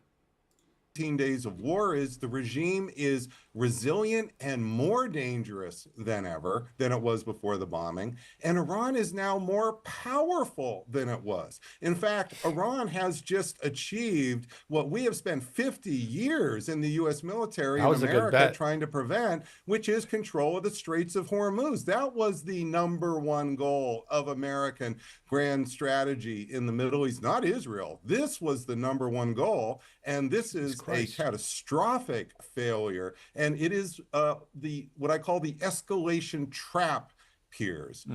It's completely, I've seen this for decades with the Clinton administration. This is not unique to President Trump, but he has fallen into being mesmerized by.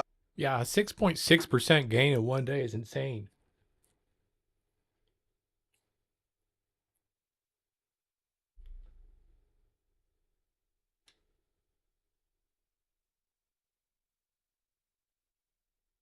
Have you heard of those yappers on X yapping about running like AI chatbots that buy and sell based on some shit? It's the latest thing. They're like, yeah. I mean, I understand the concept, but like, does it actually work? I can't tell. By the power, the exquisite power of our military into thinking it's omnipotent, that it can achieve any strategic objective. The fact of the matter is we have failed strategically and we're getting deeper into the trap, which is why I was just talking about looking for tranches and fucking buying and then selling quick. And it was like, you know, a chat bot that was actually had agents, and it could like decide based upon your criteria what it would do without your intervention. So you just leave this box running, quote unquote, and give it access to some money, and it just buys your shares for you and acts like a trader.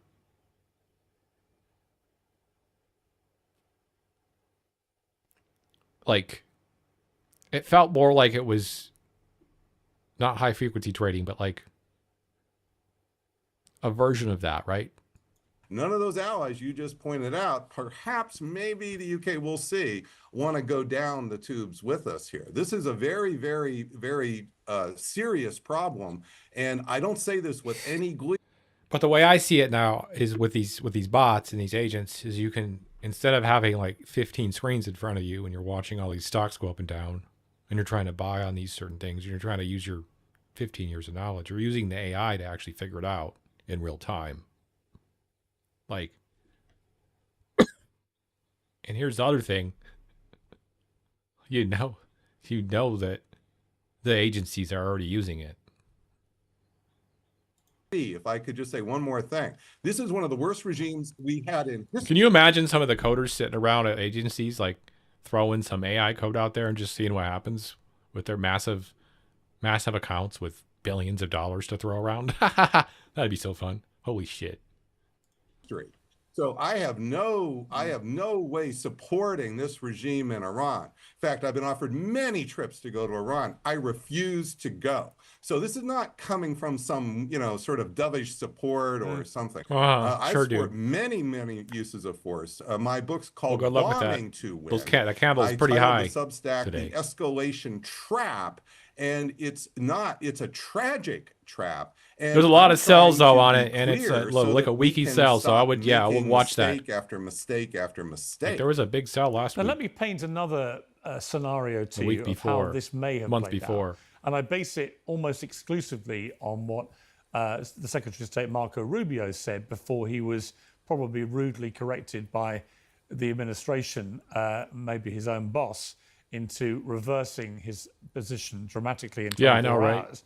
But he was caught on camera saying that the reason the Americans had preemptively attacked Iran was because they got information that another country, clearly Israel, was about to attack Iran, and that Iran's response to that would be very likely to the one on X I saw was making a couple thousand trades a night or something. Whatever it may be. And therefore, because of that, it was working on the Hong Kong Stock Exchange or something. Israeli attack, the Americans would have to preemptively go in, that kind of shit, all that kind of shit. Whatever retaliation came had like back. 5 different ideas about what it would do, and it would try to figure out what was the best thing. But if that is what happened here, and we know from the former Secretary of State Antony Blinken that like AI is more like fuzzy logic, where it can decide what to do for you based upon the criteria that the inputs. Whereas like you can't. What I'm saying is, like, I think potentially there's not going to be any contention between that and a human trader. There's no reason to even have a human trader even making any decisions. And I think probably the agencies already have something close to that. In other words, what I'm talking about here is obviously when the agency can, like, the brokerage, for example, can use AI traders, and they can like get so much money out. You know what I mean? It becomes a problem. Like that has to be stopped as well. That kind of shit. Like it's one thing if a little guy's doing it with a couple $1,000. That's good on them. That's what I'm talking about. Like I'm kind of saying we kind of need to deploy something as the plebs, because we already know the leverage is at the top always. You know what I mean? I don't know. I'm just saying. Make sure you're winning. Persuade both Obama and Biden to do the same. Make sure you're winning out there. Go in. And then when they said no, he didn't go in. That potentially and possibly Donald Trump got played by Netanyahu here in the same way he tried to play Biden and Obama.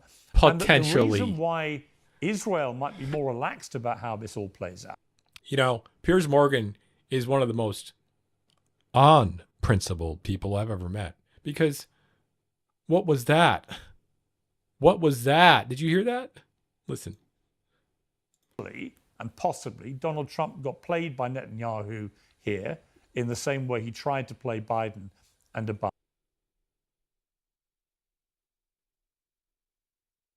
He played both Biden and Obama, but he's saying perhaps Trump got played after sitting through Netanyahu doing everything he does. And then you coming around, Piers, to being like, yes, it's a genocide, mate. The fucking Gaza. I was denying it, but now I can't deny it any longer. My career depends upon it. My hip is broken. You know? You see what I mean? Like, this is a liberal centrist from, you know, the fucking Londonistan, whatever. Like, this guy's, he's like your average British brother, right? Believes in, like, you know, all the good things, but will argue with you on principle only.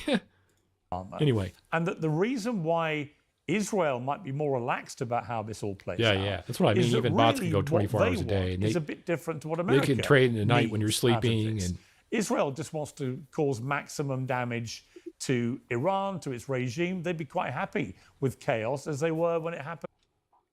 The best comment towards Piers is coward. Yes. You fucking coward, mate. He's a fucking coward, mate. That's why he broke his fucking hip, mate. That's right. He's a fucking coward. He had bone spurs as well, mate. That's why he didn't go to war. Fucker was drafted into World War II. That's how old this guy is. No, I'm kidding.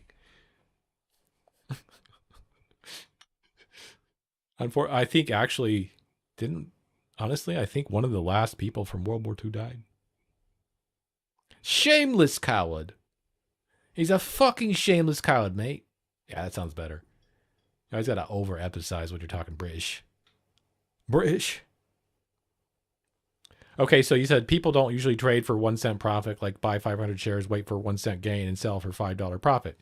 That's what the bot would do, right?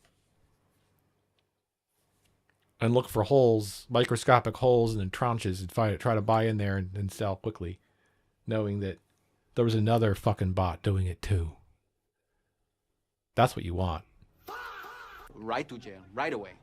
And then you make money. See, I got all kinds of ideas. I don't make money. And in Syria, whereas chaos in Iran, if it involves closing the Straits of Hormuz or attacking the Gulf states next to them or whatever, that does not suit America.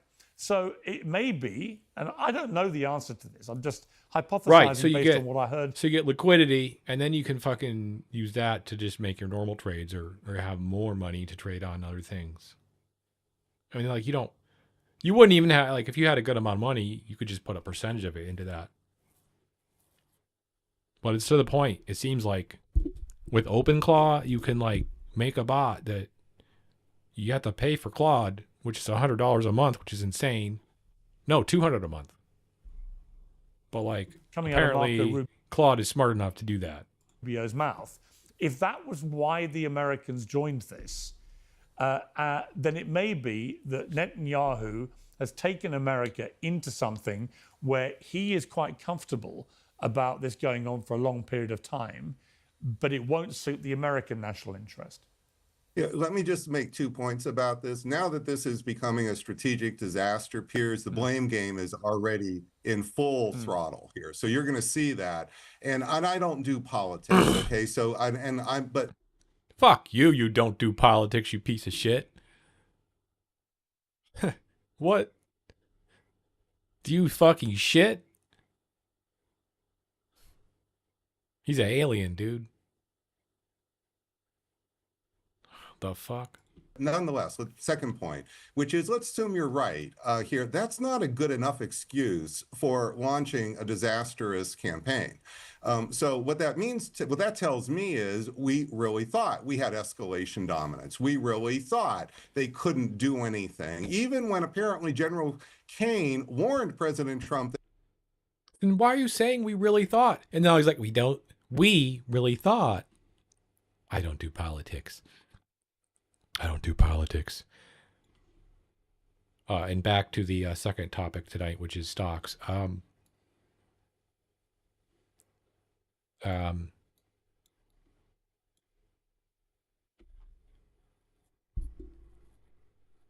Yeah, the trading thing is very interesting to me, but not having liquidity is a problem.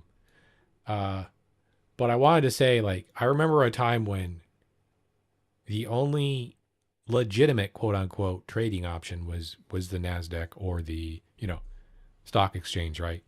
And then Bitcoin came out and was like, oh yeah, look, I'm over here. I can, people can trade in fucking a gazillion different coins that are named after my grandma or whatever, and whatever, and there can be a Trump coin, and so Bitcoin came around and it actually stuck. And people are like, Bitcoin's dead. No, it's not dead, because you can see people dumping their money into Bitcoin when the stock market goes down. You can see whales dumping it. You can see whales dumping Bitcoin and selling Bitcoin and buying stock all the time. Anyway, my point is Bitcoin has now become somewhat legitimate, right? And now we got Kelshi, and we got like prediction markets and quote unquote legal gambling now. It's not like not gambling, but it is. Dude, everything's gonna be a market now. You realize that? So I mean, you're gonna want a bot that's gonna. How are you gonna do all those markets, bro? You're gonna need a bot that's gonna do those markets for you. They would take the Strait of Hormuz, even though that was our my point? number one planning scenario for 50 years here, 45 years here. He dismissed that. And yes, maybe Netanyahu's on the phone, but let me point out last fall. Yeah, exactly. President Trump came down hard on Netanyahu's plan to cleanse Gaza of hundreds of thousands of people. So if President Trump wants to, he can stand up to Israel. In this case, we have to do something that's strategically smart. Yeah, I mean, look, and it may be that Donald Trump, when he was informed the Ayatollah was with all his top people in a place that could be hit, took a view that, a bit like with Venezuela and Maduro, that he could get in, they could take out the leadership. Yeah, honestly, in a lot of ways, all chatbots really feel like to me, from someone who has actually literally seen the internet from the start, okay? It feels like Google 2.0. I'm not going to lie. It's literally what I thought. I thought I'd be searching Google and it would be answering me like ChatGPT instead of like Google still answers. You know what I mean? It would dramatically change the dynamic, perhaps, if they got somebody. And it's not bad at coding. Fanatical, replacing I'm not going to lie. The Ayatollah. But of course, even if you take that argument, which might well be the case, I'm not saying for a moment that I think Donald Trump LLMs are good for coding by Netanyahu. But if he got involved for that purpose, very quickly he said, "Look, we want regime change. We want to see the people rise up." He spoke directly to them. We've seen none of that, probably because the people remember being slaughtered in the street. They have Gemini at work too. And I use Gemini to search my emails at work. Holy shit.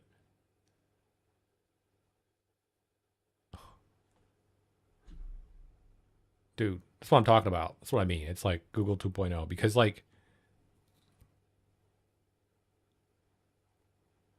or just being able to have Gemini search within your work emails to find shit. You can ask it to harvest certain things from your emails. That's sick. When they protested in I don't want to fucking spend 3 hours looking through my email. January, and there are loads of bombs flying over the street, so why would they risk their lives? Hell yeah, I'll take that. We've also not seen, we believe the Supreme Leader has been replaced by his son, but there's no sign of this son still being alive. There are reports he's gone to Moscow to have urgent surgery, all sorts of stuff. Yeah, his leg has been amputated, apparently. We don't know yet.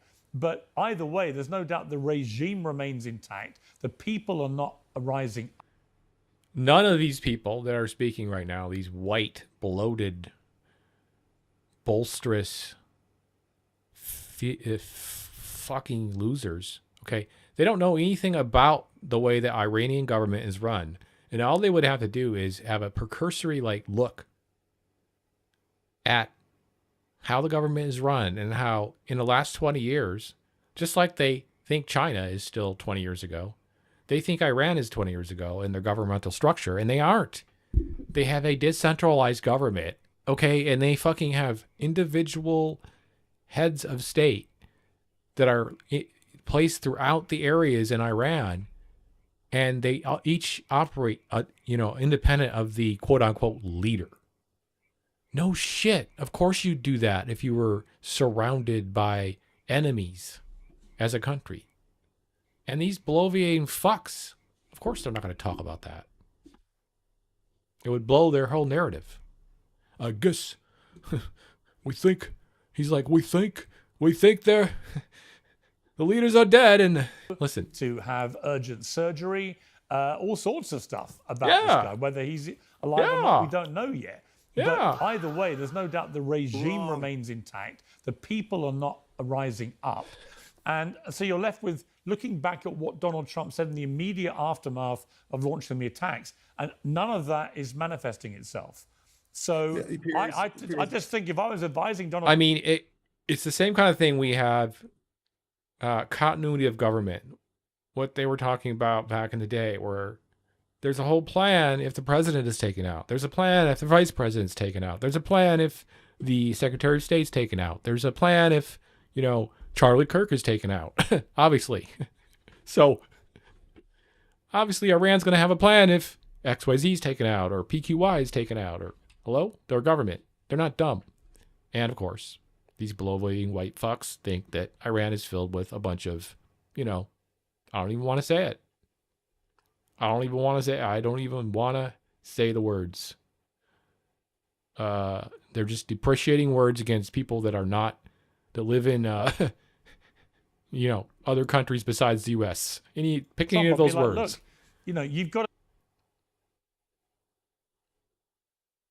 One in particular relates to walking on something and calling them that. Yes. I'll do something quickly here, because your original mission statements simply aren't happening and are probably unlikely to happen. Yeah, let me keep track. Yeah, it was the son. Yeah, the handsome one. Yes. Khomeini, but not Khomeini. No. Yes. And apparently we hit him last week, and the rumors are that his leg was blown up, and then he had to be rushed somewhere. Obviously, if they got to take him out, it's obviously a fucking severed limb, because they try to fix it, and then if they can't, they need surgery. They need to cut more of it off or figure out where to, so they gotta get him to a good hospital, which sucks. But I mean, whatever.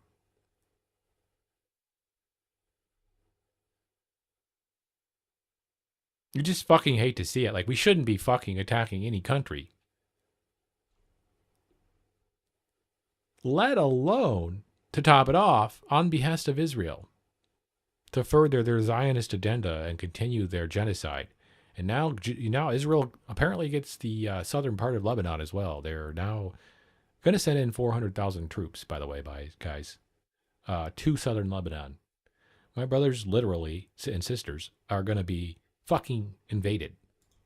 So it's important to know, Piers, that I've studied every air campaign since World War he's like, I. I'll do this. I've modeled the bombing of Takes Iran his shirt for off. 20 years. Everyone's like, I know oh! quite a bit about all these details, and it's important to...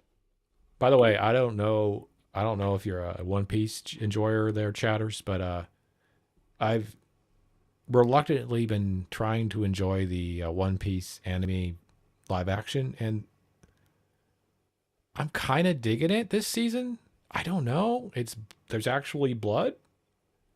I don't know. I think it's reached its stride. I feel it. Something might be happening. I mean, I don't really look at it, like it's got to be exactly like the fucking cartoon or like the anime, because fuck, that's original, right? But as far as like adapting into live action, like it's fucking sick. I think it's cool. What the fuck? Why the hate? People hate shit too much now. Fuck that. know that in over 100 years, air power alone has never, and I'm choosing my words carefully here, never toppled a government.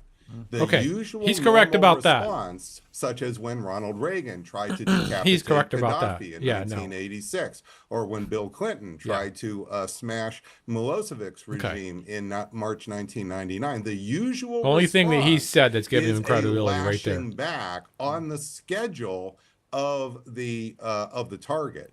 And so what you are seeing, Oh no, 100%, double as radical as the other, already in his rhetoric, as far as relating directly to like how radical, like, the Nazi wing of our state is. You know what I mean? Like, I correlate the two.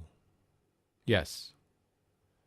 Like a strict, radical Islam type government is no different to me than a radical fucking neo-fascist government like we have, neo-Christian fascist government like we have here.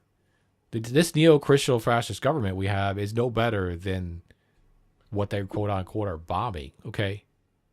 But I can still respect the other country, i.e. Iran, for defending itself against a neo-colonial fucking aggression, like we're, the capitalist agenda, the liberal agenda, trying to impose our will on other countries and make, i.e. Cuba.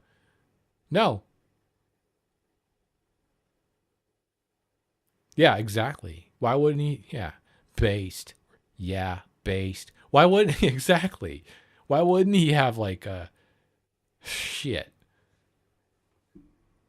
You just harden his, and not only that, perceptually, from the Iranian side, the Iranian people themselves now even have more of a reason to trust their leaders, because the leaders have shown themselves to be very strong.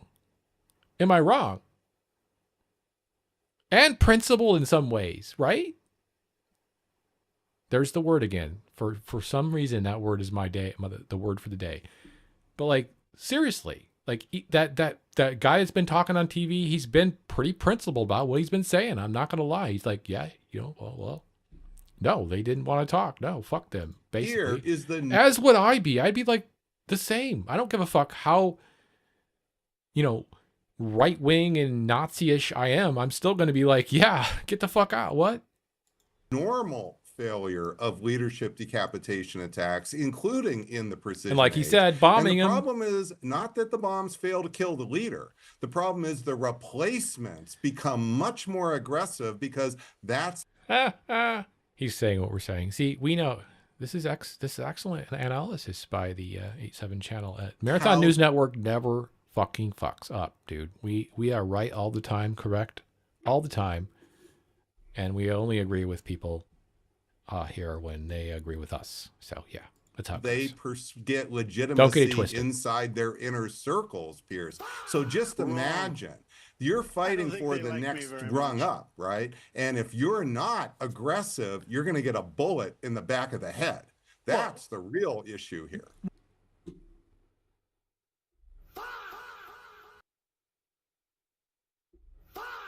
What? Well, also, if the new supreme leader is the Ayatollah Khomeini's son, as has been, reported from Iran, if that is the case and he is alive, this is somebody who's just very nice. Yeah, he has more than one son. Hello? Just seen his parents and his wife and as many as because two we of keep his taking him out killed in the initial strike. He's like, I gotta have more kids. God damn it! That's not an incentive to wreak havoc and revenge against exactly. The Americans They and the Israelis. missed I don't know what by will a be. wee bit. So I completely concur. And recall, Pierce. Hey, this guy just got done yapping about how we have such precision bombs. I guess the Khomeini must have jumped out of the way, huh? Wow, he's even more of a hero now. That's what I mean. Like the Iranian public now is just going to be like, well, he's our hero. Like, am I wrong? You can't really fuck, especially if we're talking about how quote unquote, radical the regime is as far as like Islamic Sharia law, right? Like I saw videos women weren't running around while they were getting bombed, you know.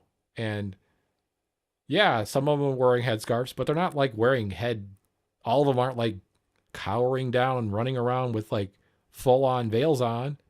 Like, I'm sure there's sections like that, but like, what are we talking about? Like, it seems like most people, like I said, would pass as Americans if they were in Texas.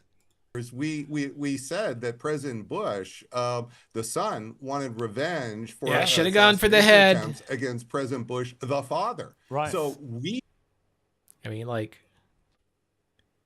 you gotta love it. You gotta love it when they go for the head. You know, in an anime game, it's over. Unless it's Buggy. We understand this. You don't need to be Islamic to think you want to defend your father and your family. We have really elevated. This is why I say this isn't just a rearranging of deck chairs. This is a more dangerous regime. The Revolutionary Guards are more agrees with in us. control. And Chatter. what you see is they have also been preparing. They had their plan mosaic for how to handle the death of their He's going to leaders. tell us about it. According to plan. They have a what I call horizontal escalation strategy. They're using precision guided drones. These are not just haphazardly attacking targets. You effectively have two precision air forces going at each other. He's like, no one knew. Who knew Iran had game? Who knew? Who the fuck was saying that Iran had game? Who said we shouldn't go into Iran the last 15 administrations? Who knew? Son of a bitch. What are we even talking about? It's so annoying because, like, everyone knows that this was a bad idea. And they're all just pretending like it was a good idea. Yeah. Yeah, you just gotta... You know who they didn't get? You know who they didn't get? And they tried. How many times? How many times they try? Trivia. Okay, trivia for you. Who did the CIA try to kill? How many times and failed? What's the record? And that's not happened before. So we're really seeing an Iran that has been preparing, just as we in the military have prepared our strategy for 20 years, which we have. That's the trivia of the day. We prepare the tactical strategy. They're picking up a North Korean, North Vietnamese version. Long war, go at the soft underbelly, which is politics. And they may be trying to bring down President Trump's presidency. Okay, now he's starting to sound smart. All right. Now I give him a little bit of I might have, he's got his problems for sure, but like, yeah, okay, I agree. Yeah. Of course. Like I said, even the guy talking to the press is more principled than anything Trump ever says. And it's on face. On face! Which is why I don't think they're going to give up the straits, just say, oh yeah, we're going to stop now. No, I mean, they may well sense an opportunity to drag this out long enough that Donald Trump in the November midterm elections loses both the House and the Senate, becomes the lamest of lame duck presidents, and then has two pretty powerless years, which would drive him completely nuts. Yeah, exactly. They're fucking flying here. Crazy. I've warned about this before the war. I haven't seen fly in a year. Started the Substack with all these detailed scenarios before the war. As the war... Ding, ding, ding, chatter wins. And yeah, there's no other chatters tonight. They're just lurkers. It's fine. I know y'all got to cook dinner and shit every night. It's fine. I understand. Yeah, I think it's like 630, 40, 50 times, something like that. It's insane. Insane.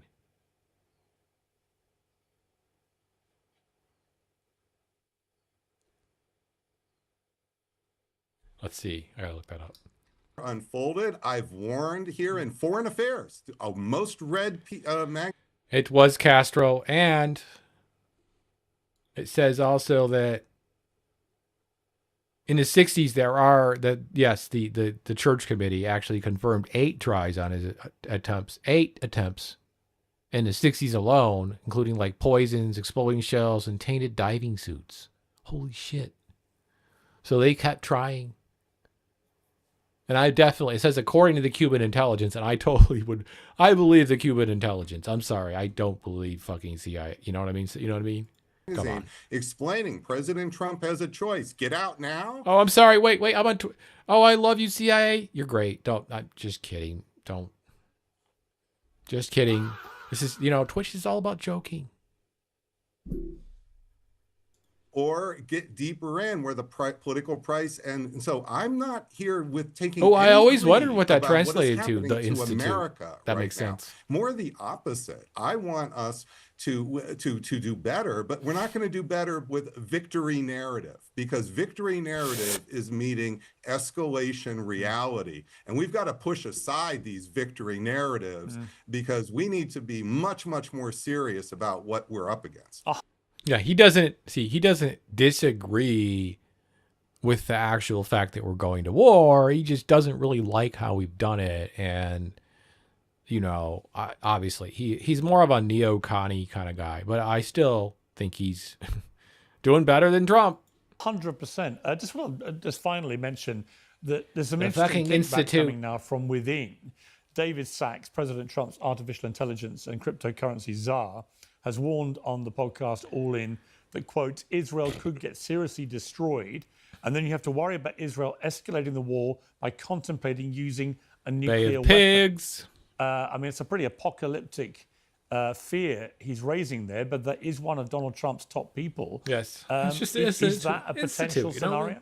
So I laid out on my Substack a 30-minute video. We institutionalize our thoughts. The uranium, enriched uranium, make our shoulders that wide. May well be dispersing inside of Iran.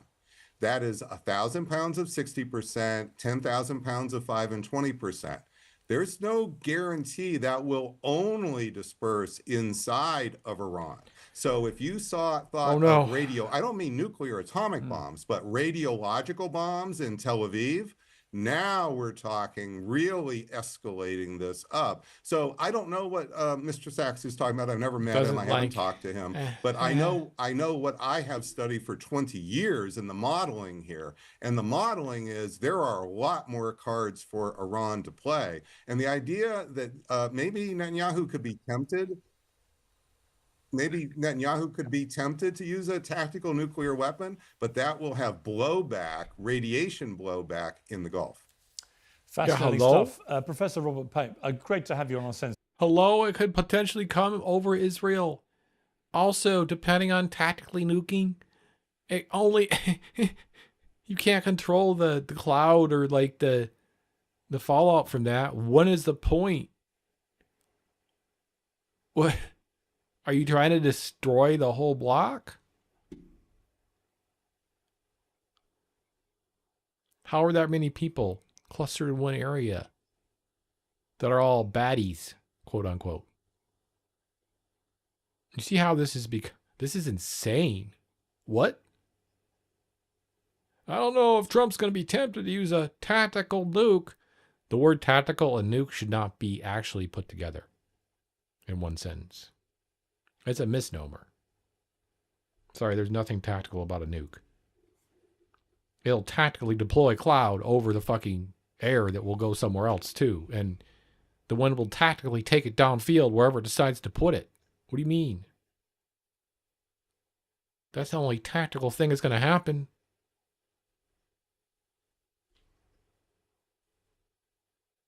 Yeah.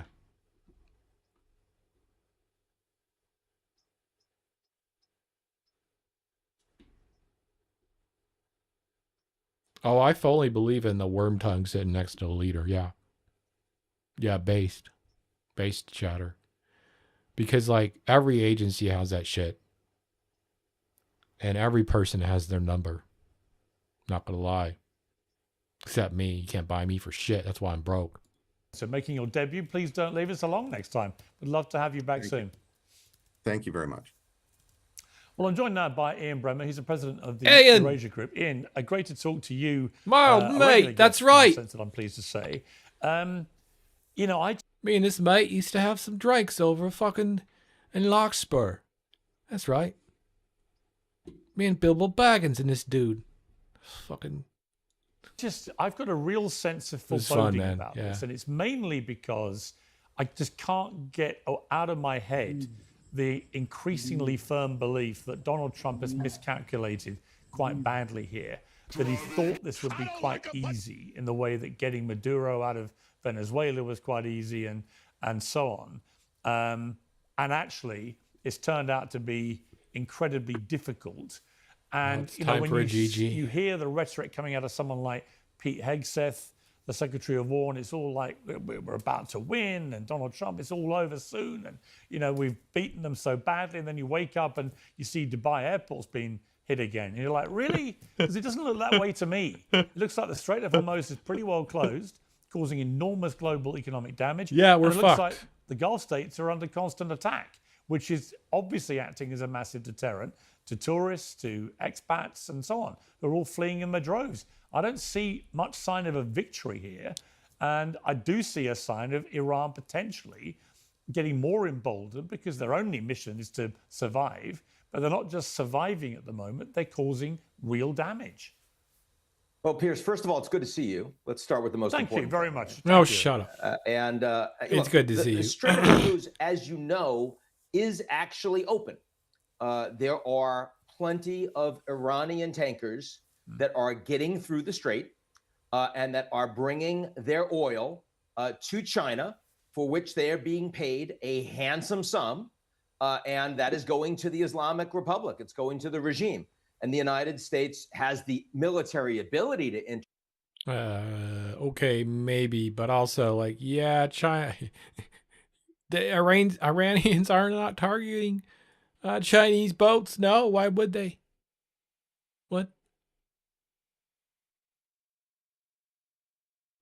Like I said, all this, like that other guy was saying, is like you can play war games with this. You know what I mean? It's like everyone knows what's going to happen.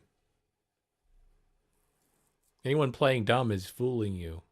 interdict those tankers, but has chosen not to, partially because they don't want to annoy the Chinese, and partially because they don't want prices any higher.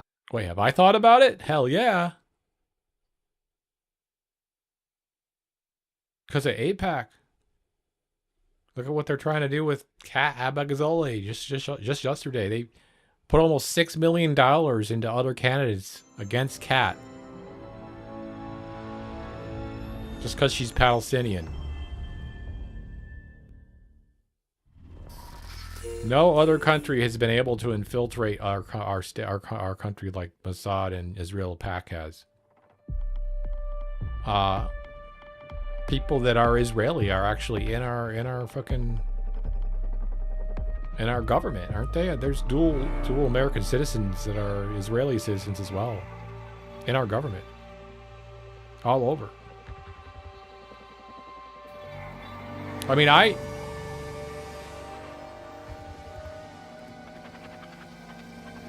was getting in trouble for saying this because I've known this forever. Like, it's not even something I was able to talk about before because,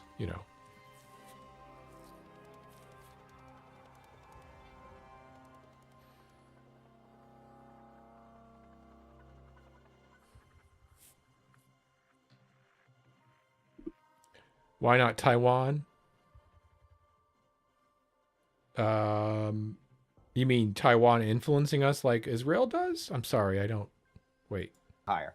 But aside from that, I'm thinking about your question the other way. I think the way you just framed that is pretty spot on. Trump clearly believed that this was going to be Venezuela. By the way, he also believed it was going to. No, Trump chose to listen to not anyone except his gut, okay? He listened to his McDonald's gut and his fucking cankles. He said, hey, cankles, hey, McDonald's gut, should we go into Iran? And they were like, bleh, bleh, bleh. Yep. Okay, let's go. To be Iran, but Iran. Do you listen to the 2-star general or the 5-star general or the 9-star general or the 15-star general? No, he said, no, those guys don't know what they're talking about. I know better. There was no decision making. There was no like Trump thought this or that.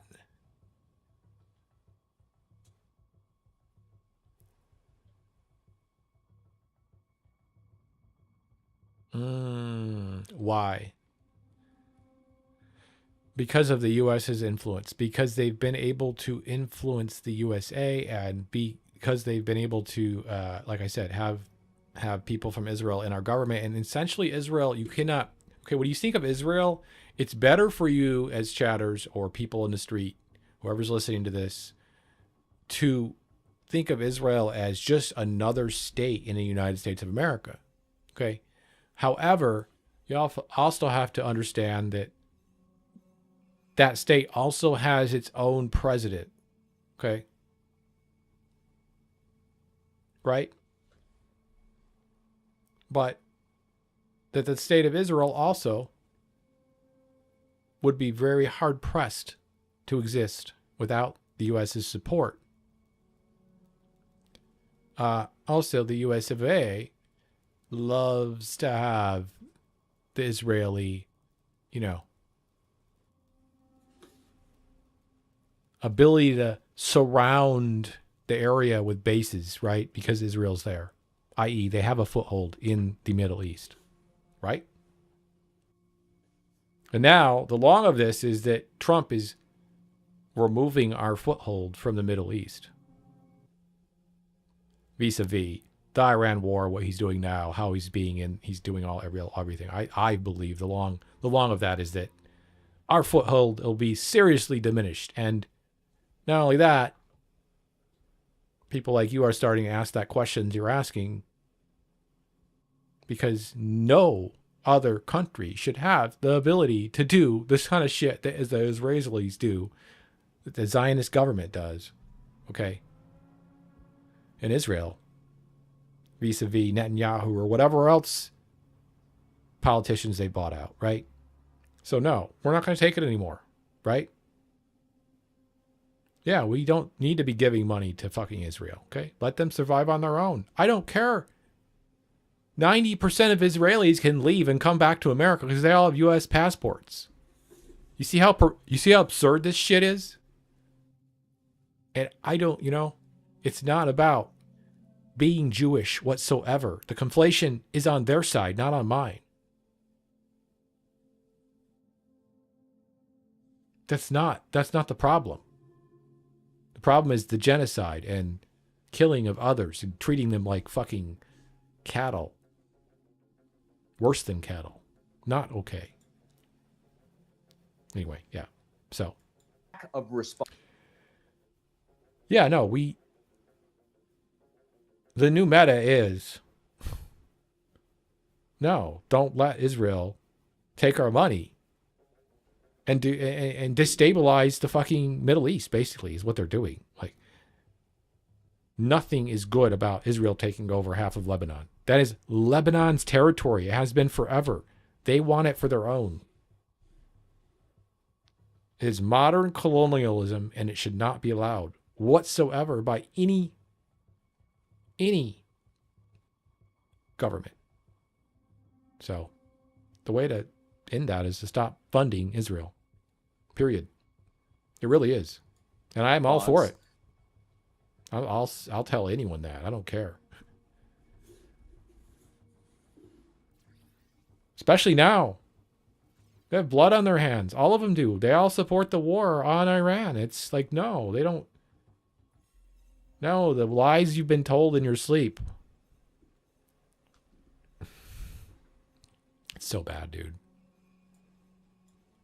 They're so delusional over following his engagement in the 12-day war last year, or following his order of the assassination of Qasem Soleimani, the head of the Quds Force, at the end of his first term. But this, of course, is a much, much bigger military operation with far more capacity to go very badly. And it's not just about Iran being able to block the straits or mine the straits. It's just their ability to cause enough disruption that the tankers and other ships don't feel safe going through. And that they have the capacity to do for quite some time going forward. And this is, what if the Somalis get involved? Clearly looking for someone to blame, right? I mean, you could tell. He's like, well, the Europeans need to support me because the Somali pirates, they've joined Iran. They started to bomb all of the ships. Thanks for your attention to this detail. Why am I even there? They're the ones that need the oil. I've got more than enough oil. That's right, Chinese need to support me. Why am I even there? They're the ones that need the oil. But he doesn't have anyone to blame. Let's go. It's on him. And he's incredibly frustrated that there doesn't seem to be a way for him to have an off-ramp that he can effectively portray as a win. And you and I both have enough experience with Trump as president that when that happens, he tends to escalate. When he can't frame a win, and he has no way out, then he'll punch. He'll punch. And that's so, I mean, he'd like to be able to wrap this up and move on to the next thing. But right now, what we see are 5,000 American troops that are heading to the Persian Gulf, and they'll get there in just under 2 weeks. And I think that the timing of that is interesting and connected with why Trump is talking about maybe postponing his much anticipated summit meeting in Beijing with Xi Jinping. Yeah, I mean, on that, you've got Iran's foreign minister, Abbas Araghchi. He said that Russia and China are aiding Iran in a number of ways. Let's take a listen. Can you confirm or deny whether Russia or China is providing military support and intelligence to Iran? Well, Russia and China are our strategic partners, and we have had close cooperation in the past, which is still continues. And that includes military cooperation as well. No shit. I mean, it sort of almost defied belief when you read that sanctions got lifted on Russia because of this crisis, which helps them economically at the precise moment. Absolutely nobody who wants Ukraine to try and survive in their war with Russia would want Russia to get a massive economic boost. Poor Ukraine. Correct. And of course, it's one of the great ironies here is also the Ukrainians are providing a lot more direct support for America's call in the Gulf than the Europeans are. I mean, they're the ones that have the interceptors. They're the ones that are sending military advisors to help train Gulf troops on how to bring these Iranian drones down and do it effectively and do it cheaply. Yeah, so, because we need that tech now. Americans need the Ukrainians right now more than they actually need the Europeans in the Middle East. Who had that on their bingo card a year ago? But yes, Russia, of course, is in a better position. Better because oil prices and natural gas prices and fertilizer prices are much higher. Better because the world needs those resources, and the United States is suspending their sanctions on the Russians. And also better position because Trump is talking about, well, if you're not going to help me in the Straits, Europe, for a war that I didn't ask you about, I didn't coordinate with you. I didn't even give you a heads up until after I started the bombing. But now that I'm in a fix, I want you to help get my chestnuts out of the fire. And if you don't, NATO is in serious trouble. I mean, Putin could be scripting that. Right. Yeah. And what about the Gulf states? Because clearly they've been Putin severely Jr. rattled by Iran's attacks on Putin them. Sr. Iran says, look, we didn't want to attack you, but once we got attacked in the way that we were, we have to attack the Americans in the way that we think will cause maximum damage, and that includes attacking all their bases, which of course you guys all have. But it's gone further. They've been hitting, hotels and tourist areas and so on. And obviously the Gulf states are enraged by this. We've heard the Prime Minister of Qatar publicly condemning it, and others also briefing how angry they are. But at what point does that anger become self-preservationist, concern expressed to Trump? You've got to end this, because our whole business model, which has been moving away from reliance on the oil that's running out into tourism and sport and entertainment and lifestyle, that is all literally going up in smoke if we're not careful here, in a way that increasingly could be for a very long time. And then you read about potentially Iran threatening to hit the desalination plants, which if that happened in places like Riyadh, I don't know how long their water reserves would be in that eventuality, but not very long, I suspect. So there's got to be the Iranians only get 2% of their water from desalination, and the Gulf states get big majorities. Right. Absolutely. So what is the calculation there for these Gulf states in? I mean, are they going to be starting to pressure Trump to bring an end to this for that reason? You know, you might be surprised, Pierce, but it actually moves in the other direction. Now, they did not want this war, but now that the war has started, they're very concerned about what a wounded but capable Islamic Republic run by the IRGC and maybe by Mojtaba Khamenei or not, would mean for them going forward. So, I mean, what I'm hearing from Gulf leaders is enormous anger, particularly at Israel, incensed about the way that they've conducted themselves and some of the targeting. But they don't want the United States to stop tomorrow and leave Iran with all of these capabilities that, in a sense, are saying you need to kind of finish the job. Now, what finish the job means differs for the various Gulf states. Also, That's the not UAE, what, really? which has talked about needing to retake occupied lands. I doubt that's what they're There's saying. a lot of discussion right now about these three contested islands that are small that Iran occupies in the Straits that the Emiratis are kind of interested in taking, and that I think if they decided to go, the United States would support that. So believe it or not, Pierce, as of right now, there is an escalatory impulse, or at least a continuation impulse, because the Gulf states feel that they're kind of damned if they do, damned if they don't. Finally, Ian, what advice would you give President Trump right now? He clearly wants to bring an end to this. I think that much is obvious. Does he? But what is the best way to bring an end to this, where he can emerge with some kind of victory? I think he needs to be victorious, because otherwise he's going to continue. What does that mean? Uprising by the people and so on. What kind of victory could he realistically gain now, which allows America to get out of this?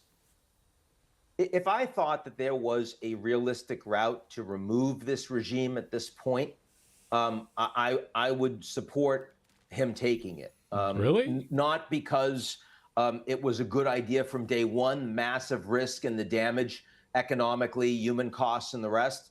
But I mean, this is a horrible regime. And it's responsible for far more death and destruction in Iran than we've seen over the course of this war and the 12-day war combined. But I don't think that's plausible. Come on, bro. And if regime change is not plausible, that the Americans are certainly not really going to to say put boots that on the ground that would be required, the Iranian people do not have the wherewithal to rise up against this regime with that repressive capability and willingness, then I think the best thing for Trump to do is declare victory and stop. Stop now, because there's massive international pressure outside the U.S. to get things through the Strait. And there are many countries that are engaging in negotiations directly with the Iranians to that end. India already, Pakistan already, a number of other countries have reached out. And I think that pressure would ultimately reduce the economic fallout, which is going to be massive.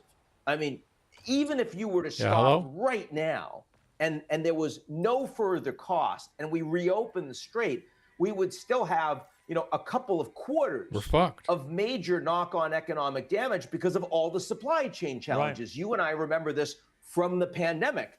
It took us a while to understand that when you cut off all of these shipments and you don't have fertilizer in a growing season. It took us a while to understand. Are you kidding me? Months later, if you don't have petrochemicals that are coming from all of your artificial fabrics in Asia, then your textile prices are going up. You're not gonna, consumer goods go up because packaging, all of those inputs come through the Straits of Hormuz. What's happening here? Parts. It's not just about the price of oil. Automotive parts are up. Every day that this continues, is weeks and weeks of knock-on economic automatic automotive. And this is going to affect Trump for the rest of his presidency. It's going to be a legacy issue for him. So as much as it is painful for him to declare victory that obviously no one is buying, except for his hardest supporters, I think that is the right thing for him to do. And I don't think that's his impulse. I don't think he's likely to do it.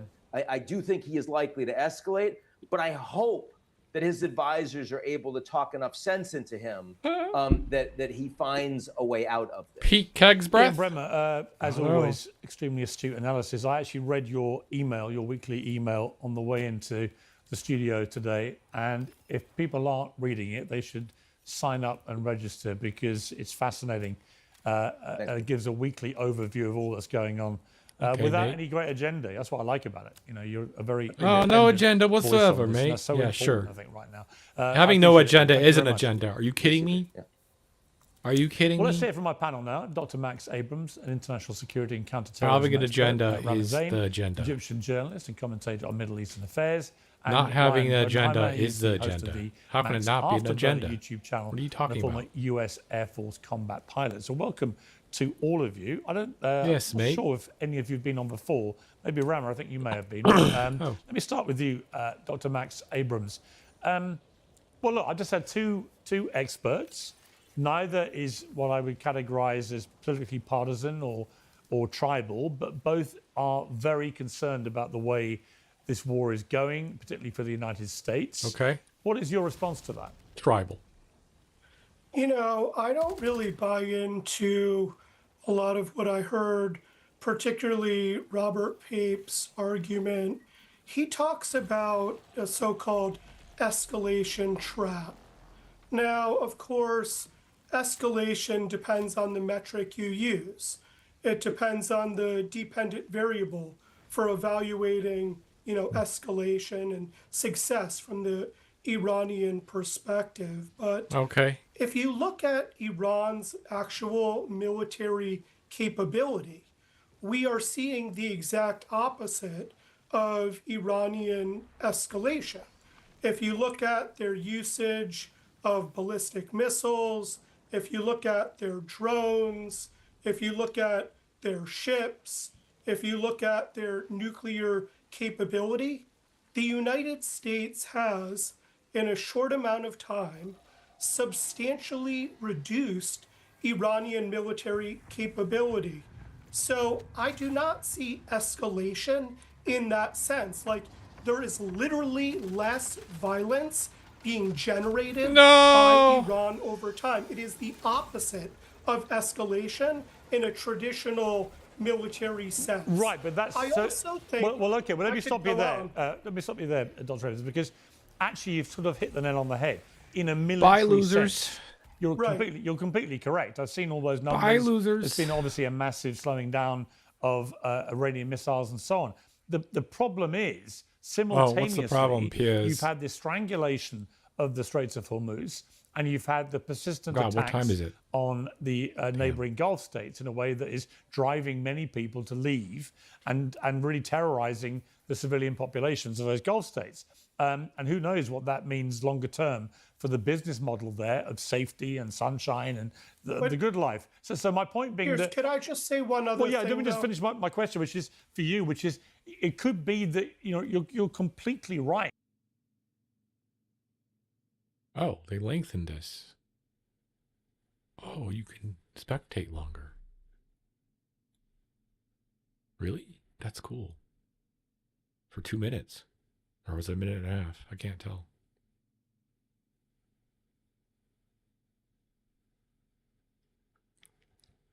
Hell yeah.